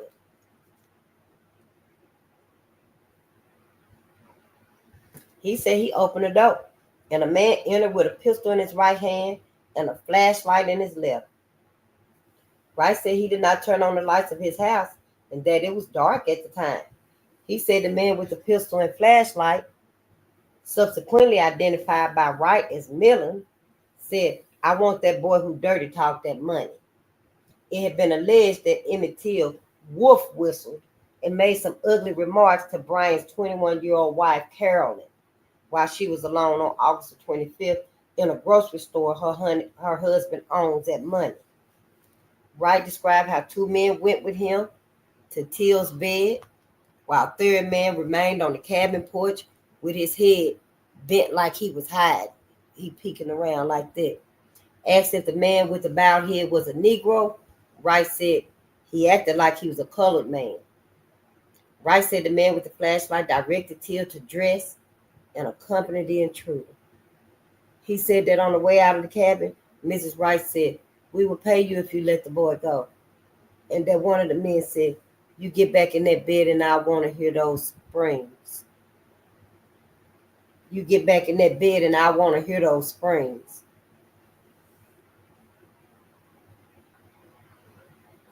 Rice said the three men and the boy went outside to a nearby tree. He said he heard what seems like a little voice, lighter than a man's, say something, and then the group drove toward money in a car.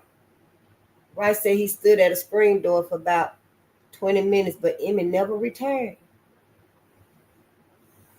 He said he took his car to get some gasoline and drove away from his home with his wife. The witness said he next saw Emmett on August the 31st when the youth's body, with head bludgeoned and shot, was recovered from a river in Tallahatchie County.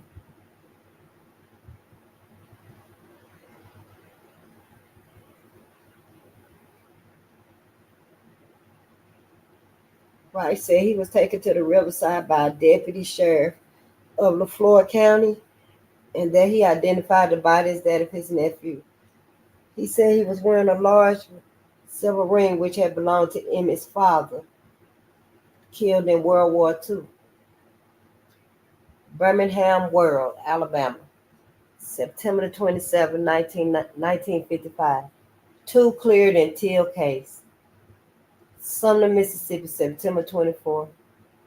Since before the turn of the 20th century, no white man in Mississippi has been given the death penalty for killing a Negro. And here Friday evening, the state's approximately 65-year record was kept intact when an all-white Tallahatchie County jury found Roy Bryant and J.W. Milam, the defendants in the nationwide publicized Wolf Whistle trial, not guilty. Montgomery Advertiser, September 26, 1959. 4,733 mob action victims since 82, Tuskegee reports. Tuskegee, Alabama, April 25th. While lynchings have about reached a vanishing point in recent years, Tuskegee Institute records show 4,733 persons have died from mob action since 1882. Except for 1955, when 3 lynchings were reported in Mississippi, none had been recorded at Tuskegee since 1951. In 1945, 1947, and 1951, only 1 case per year was reported. The most recent case reported by the Institute as a lynching was that of Emmett Till, 14, a Negro who was beaten, shot to death, and thrown into a river at Greenwood, Mississippi, August 28, 1955. He was accused of making ugly remarks to or whistling at a white woman. 2 white men were acquitted of his death after a trial which attracted international attention. For a period of 65 years ending in 1947, at least 1 lynching was reported each year. For most of any year, the most for any year was 231 in 1892. From 1882 to 1901, lynchings averaged more than 150 lynchings a year. Since 1924, lynchings have been on a marked decline, never more than 30 cases, which occurred in 1926. Among the incidents other than the Till case since 1944 are these cases. George W. Lee, 51, Negro shot to death, May 7, 1955, at Belzoni, Humphreys County, Mississippi, after he refused to withdraw his name from a voting list. Would James Byrd be considered a lynching too? James Byrd was on my birthday, June the 7th in 1988, I think. Lamar D. Smith, 63 years old, 63 Negro shot down on lawn of Lincoln County Courthouse at Brookhaven, Mississippi, August 6, 1955. Smith had been encouraging others of his race to qualify as voters. Montgomery Advertiser, June 7, 1959.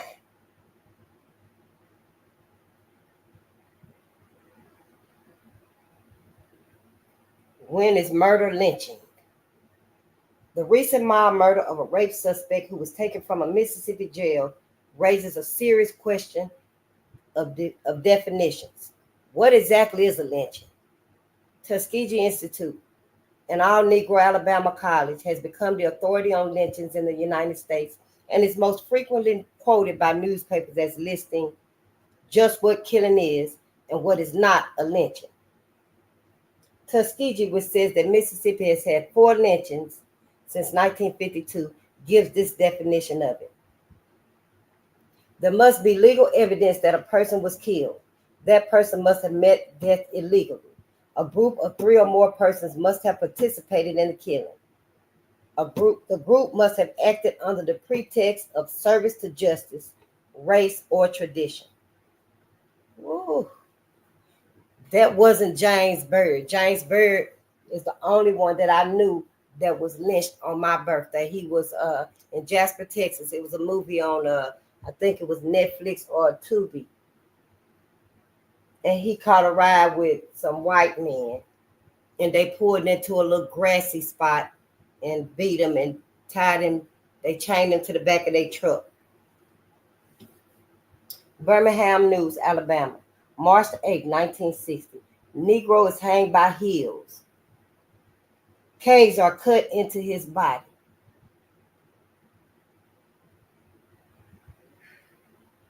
And this was 1960. Houston, Texas, March 8th.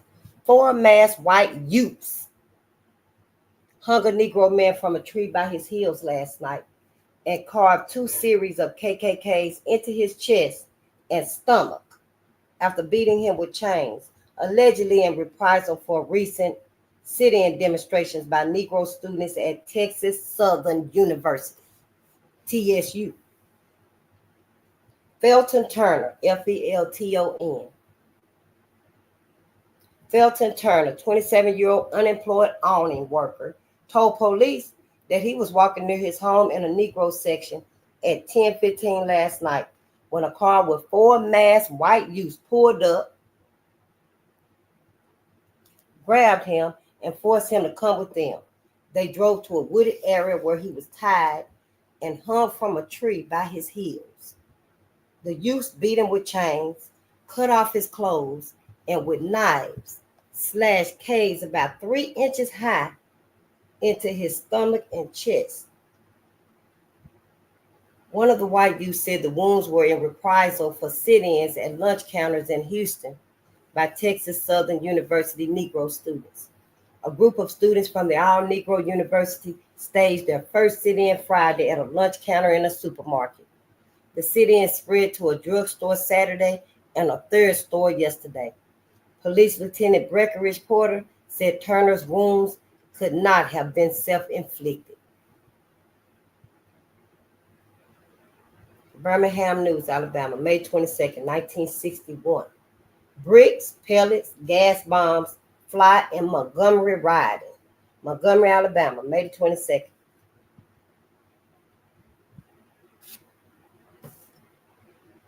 Thugs bounced the car several times, then rolled it on its left side and finally all the way over.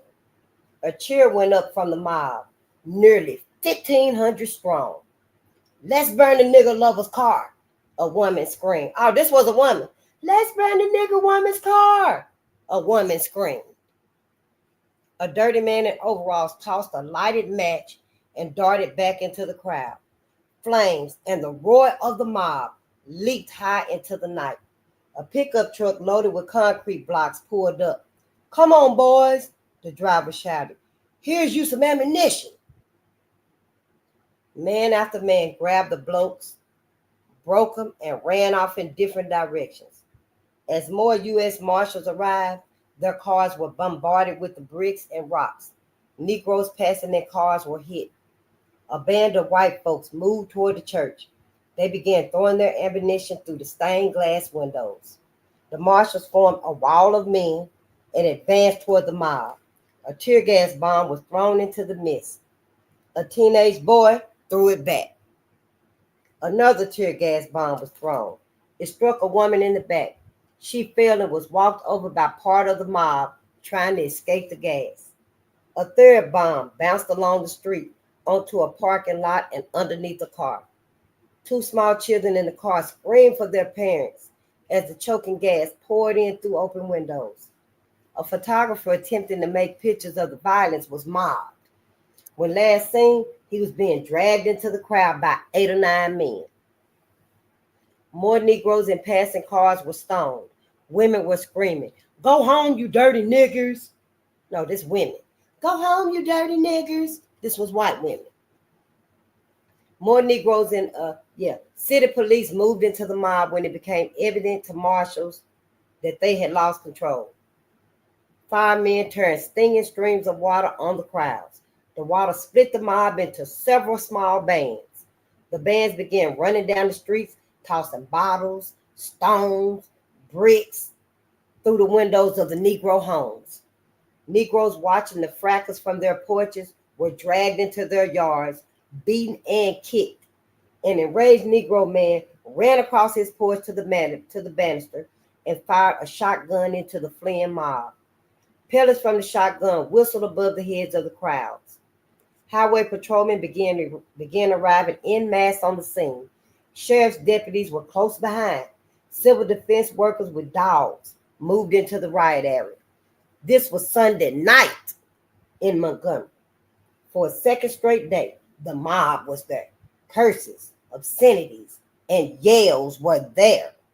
Threats, assaults, what they were going to do. Yeah. There was one great difference. Between Sunday and Saturday. The mob didn't win last night. It was finally run off. Its ugliness, unruliness, and threats toward a church full of Negroes didn't reach Saturday's velocity. Make no mistake, terror gripped the Capitol. But there to fight back were U.S. Marshals, police, highway patrolmen, and finally, the National Guardsmen. The situation began forming about 3 p.m. in a 6-block area around the Negro First Baptist Church, where the Reverend Ralph D. Abernathy is pastor. You know, he was with Martin Luther King. Martin actually told him that he led us in a burning house. I seen the video Martin told Harry Belafonte, but then I seen the video that it said he told Ralph Abernathy too. Yep. The Reverend Dr. Martin Luther King and Negro integrationists had called a press conference there. A few people were milling around outside. But by 5 p.m., 50 to 60 cars had parked in the area, and several hundred people, Negro and white, had gathered. Negroes began arriving in the area in cars and pickup trucks. White people walked onto the scene or drove up in carloads. Between 7 o'clock and 8 o'clock p.m., marshals converged on the neighborhood and the park across from the church. They came in cars, pickup trucks, mail trucks, milk trucks. Crowds jeered at their arrival. "Here come the nigger lovers." No, this was a woman again. "Here come the nigger lovers," a woman screamed. "How much is the NAACP paying you to protect them dirty niggers?"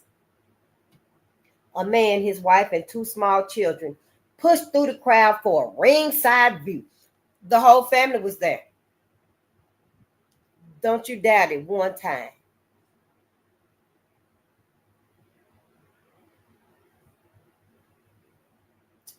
About 8:25, barely 30 minutes, a group of white men, encouraged by screaming white women, began bouncing a late model sedan in which some marshals had ridden.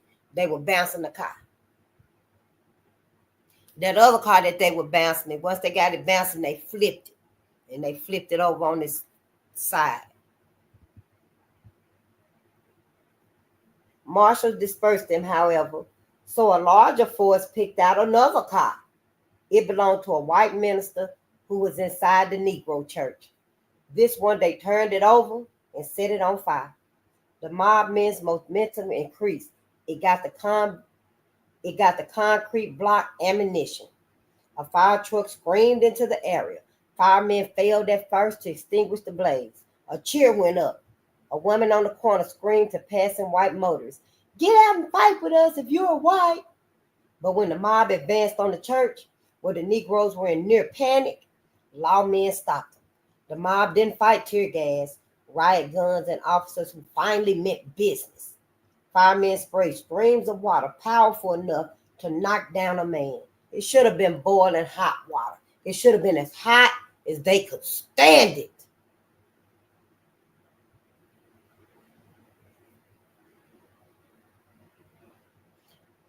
Then arrived the highway patrolmen, the sheriff's deputies, and also civil defense workers with dogs.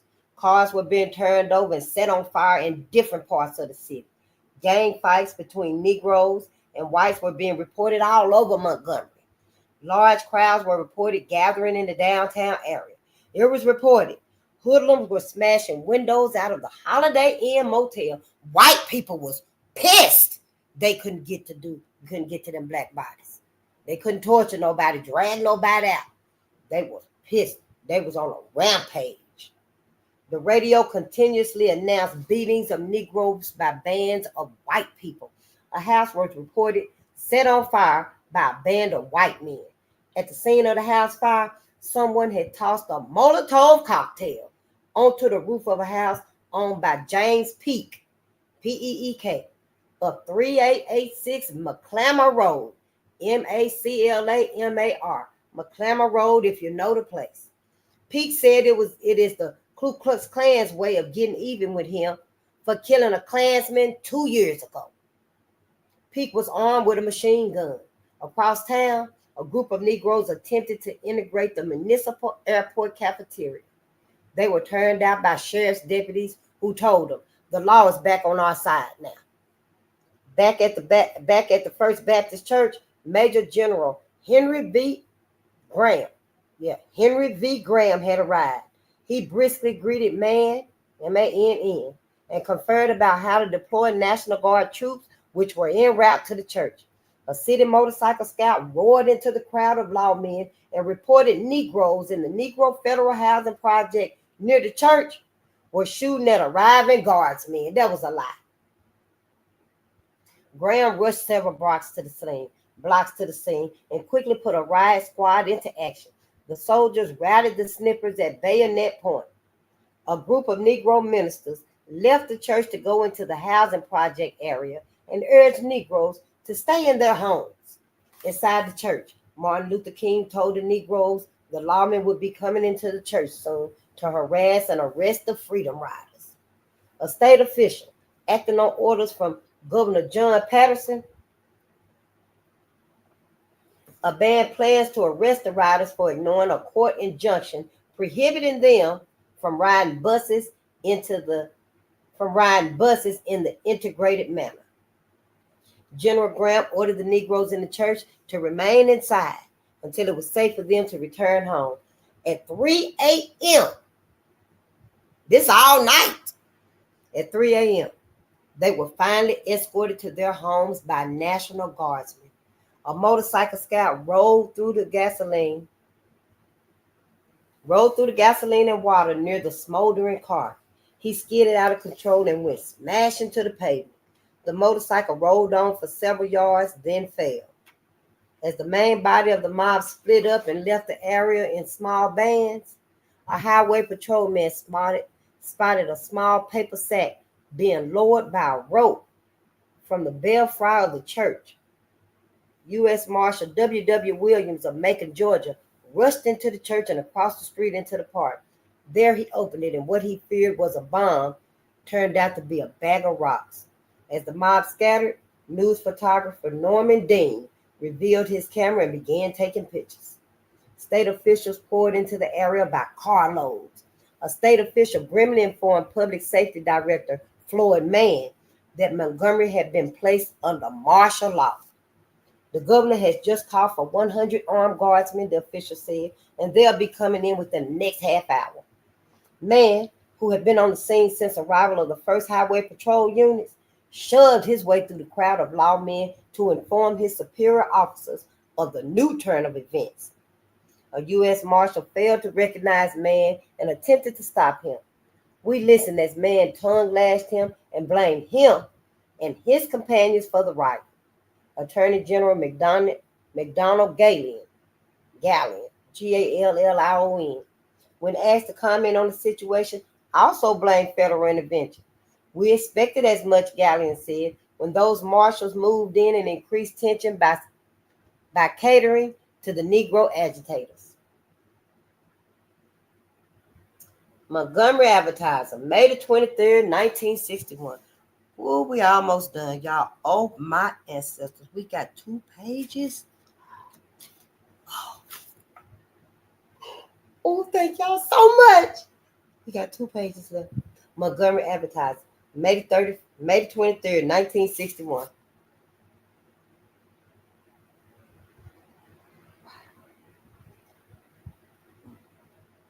White girl cheers on crowd of teen rioters. A robust blonde-haired white girl appeared to hold the emotions of a teenage mob in the palm of her hand Sunday night in front of the Negro First Baptist Church. The self-styled cheerleader. Ain't that some shit? Dressed in pedal pushers and a low-neck blouse, stood in front of a crowd of about 75 white people a block from the church, hurling taunts and jeers at every passing car. Her followers chanted amen every time she directed an attack at a passing group. When she was quiet, those behind her rested, waiting for new direction, which never took too long in coming. The group was composed mostly of older teenagers, although some grown men, ranging in age from 30 to 60 years old, were seen in the ranks. Although the unidentified girl never resorted to profanity, her high-pitched voice was able to direct the group's attention to both whites and Negroes coming into the area. When a carload of whites passed by, she shouted, "Park your car and get out. We need you." Shortly after that, a group of Negroes came by, and she dared them to get out of their car. The group behind her echoed, "Yeah, yeah, yeah." Most of the boys in the crowd were dressed in unbuttoned shirts and blue jeans. Many had ducktail haircuts. Some of the girls were attired in tight shorts and low-cut blouses. This led one spectator to note that this looked more like a rock and roll convention than a Ku Klux Klan gathering. They taught it to the youth.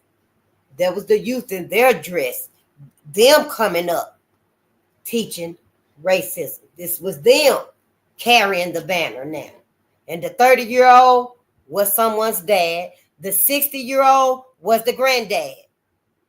It's the new generation. That's what that was. Yep.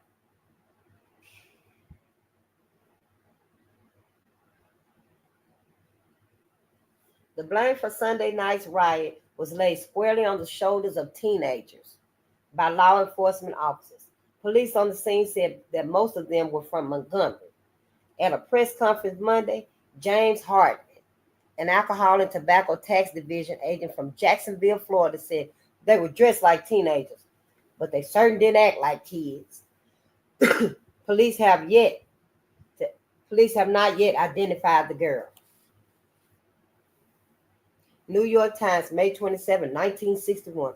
Attorney General foresees a Negro as U.S. President. Washington, May 26.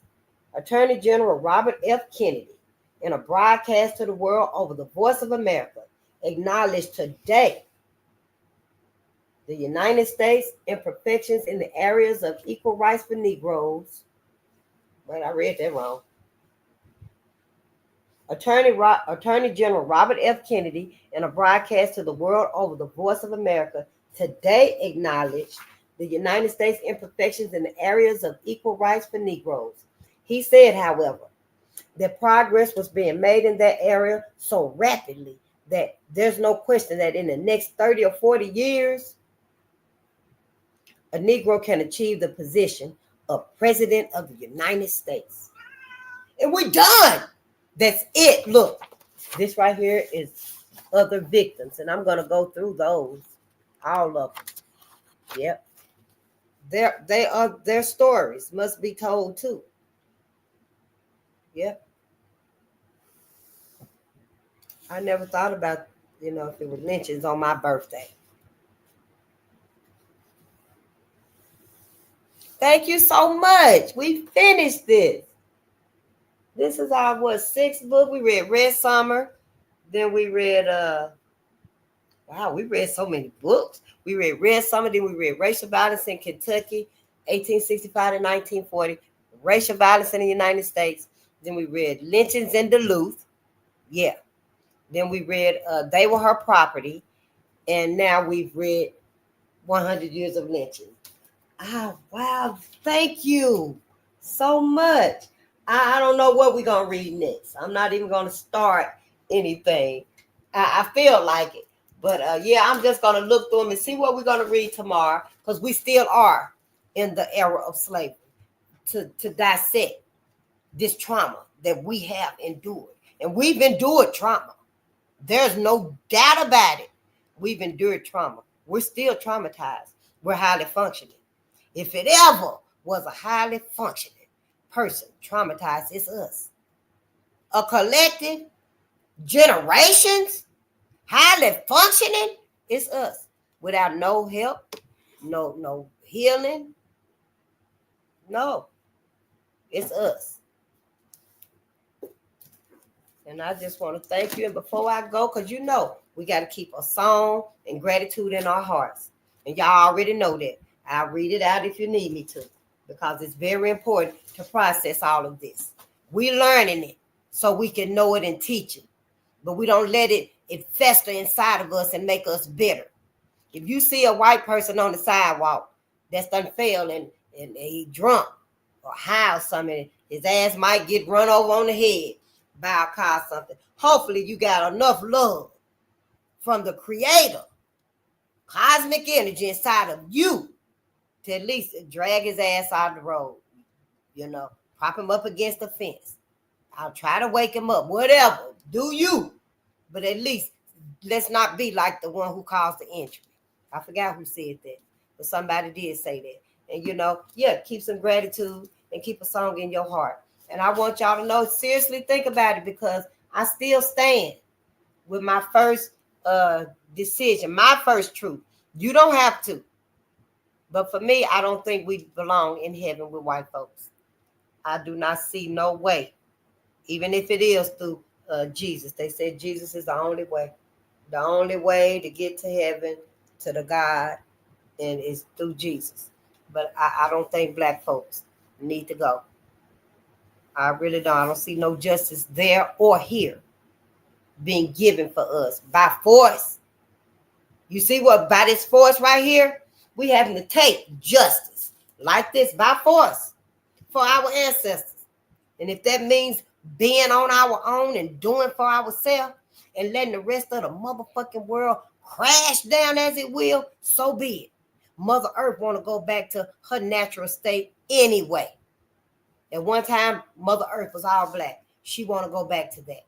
She wants to go back to that. And before I do leave, I do want you to see our black Jesus. We got a black Jesus. I don't ever want you to forget. And I'm going to show it until they, oh, no, you can't be showing that stuff. But he on here. Willie Brown is on the internet now. All of them are. There's so many on there. We got black Jesuses. We got our own Jesuses. And that's him right there. One of them. We just read 100 years of black Jesuses. So let's not forget. Don't let this make you bitter and stuff, but learn from it. This is more important for us to know than anything that you learning in school or out in the world and stuff. Not saying that it ain't got its importance to it, but we need this. We need these lessons over everything so we can know us. We can get to our healing through this. This is the only way we're going to get to our healing. Where your Bible at? This is not going to get healing for Black America. I don't care how much it glitters. See that gold? This is not going to get us the healing that we need. And if it gets you to heaven and stuff, you might want to critique that before you go. Just ask your pastor you got a pastor and stuff. Ask your pastor some questions if you need to. That's what they're there for. When we can't figure things out and we need direction, and you go to church and stuff, you're supposed to talk to your pastors about it. And don't let them fool you and tell you no bullshit that, oh, everyone is not like that in heaven. It's totally different stuff. Ask them straight up. How is God working this out? Now, Pastor, I've been a Baptist for my whole life. Since I was 3 weeks old now, I need to know. How is our God, our high power, how they working this out with heaven? If white folks ain't in heaven, if all these white folks that did these things is not in heaven, tell us. Say it. Because at this point, it look like they up there and they doing the same thing to Black folks. I'm just saying. The man said it on page 64 of Red Summer. Yep. He said that the robe horseman is galloping across the sky. And then he had a vision in the shape of the United States. This right here is a map of the United States. That spiritual vision, he revived the Ku Klux Klan because of that spiritual vision. But there wasn't no spiritual vision. There was a demonic vision that he had. He just telling us it was spiritual. Anything to keep us in that mind trap, to go with them. But Black America, you ain't got to feel guilty in some type of way about not going to heaven with white folks. You should want to live your forever and ever and ever away from white folks. I do. I am. Remember in 12 Years Slave, and Jordan died after they lynched him and stuff. And Solomon was singing, roll, Jordan, roll. But he didn't want to sing at first. But then he started singing because Jordan was going to heaven. Yep, I just thought about that and stuff. And they were singing the song. He didn't want to sing at first. I think he kind of had a little, quite a few emotions going on. It might have been he was upset and hurt and traumatized all over again and stuff. But then he acted like he wanted to go. He wished for a minute there it was him that was finally being free from white folks. Ain't that fucked up? To be free from their asses. I'm just saying, but yeah, let's just process this because we gonna know what's really going on with us so we can fix it. And everybody in Black America, Black media that's telling us, they ain't lying. They not lying. You got motherfucking decisions to make about this life and the afterlife. Black America do. I don't know about other people. I don't care about other people. I care about me and my people. I really don't want nobody in the afterlife but us. That's who came from the ethers, Black people. Other groups of people did not come from the ethers either. White folks didn't either. So I'm perfectly fine in my truth. Everybody go to heaven with white folks. Everybody, your mama and your daddy and your baby too, go to heaven with white folks. Because me and my people need to be free from their motherfucking asses.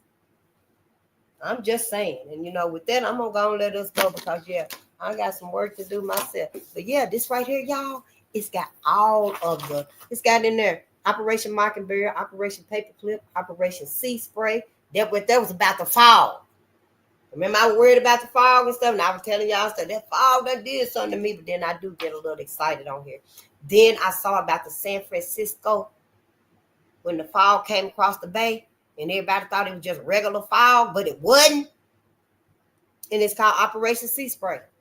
Yep, I got this today. Then there's the Tuskegee experiment. Operation Fast and Furious. Didn't the motherfuckers make that a movie? The Fast and the Furious? A series? Well, maybe not. Yeah. I'm pretty sure it was. Operation Popeye, Operation Northwoods, Sugar Fat Studies, The Great Reset. And we in a reawakening, Black America. Operation Ajax. See, I ain't never heard of some of these. Social media manipulation, poison booze. Can't even get drunk. They don't poison the booze. Unconstitutional surveillance, COINTELPRO, Hunter Biden's laptop, a new Pearl Harbor, the creature from Jekyll Island. White folks, I'm just saying, let's just start reading. Everybody get you some books and stuff. Get your channels and stuff. We got work to do with this little time right here. Let's do it together. Because, we're going to need to communicate. Yes. And with that, I just want to, I thank y'all so much. We finished our book and stuff, and I really appreciate y'all. And the ancestors do too, that you even taking the time to learn about them and what happened to them and what they went through. And ancestors forbid if you happen to hear your last name, your maiden name in any of these stories right here and stuff, really process that and do your research from their own back. That'll be your starting point to just do your research. Some of us is in these small towns and these small cities that these things have happened to or close to them. Like I'm a couple of hours from Duluth. The lynchings in Duluth that we read about in the book. And yeah, I want to go and I want to see their last spot where they was lynched at. Isaac McGee, Elias, and Elmer. Elias Clayton and Elmer Jackson. I want to go see their last place where they was at. I want to see what the atmosphere is, what the vicinity is and stuff. Oh, is it just a plaque in the ground? When it should be more noticeable? And what else is around there? What other shit your ass got up? When everywhere we step in every town, all them courthouses and shit, look at them folks on y'all courthouse walls, y'all in them little hick towns and stuff. Look up them damn judges and stuff, and what the years especially. Because where I'm from and stuff, and they got like 12 to 25 damn judges on the courthouse wall. The building ain't even that big. Ain't even that big, but it's all generations and stuff. And it's got the years at the bottom of it and stuff.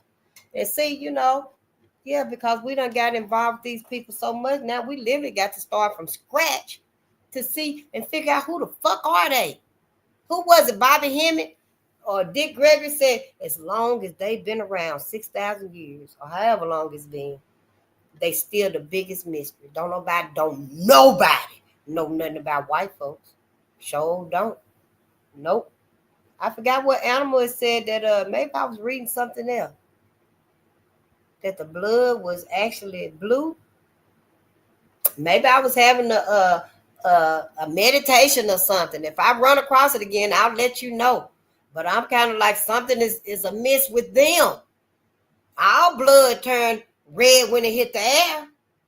That ain't no indication that that's a human flesh and blood.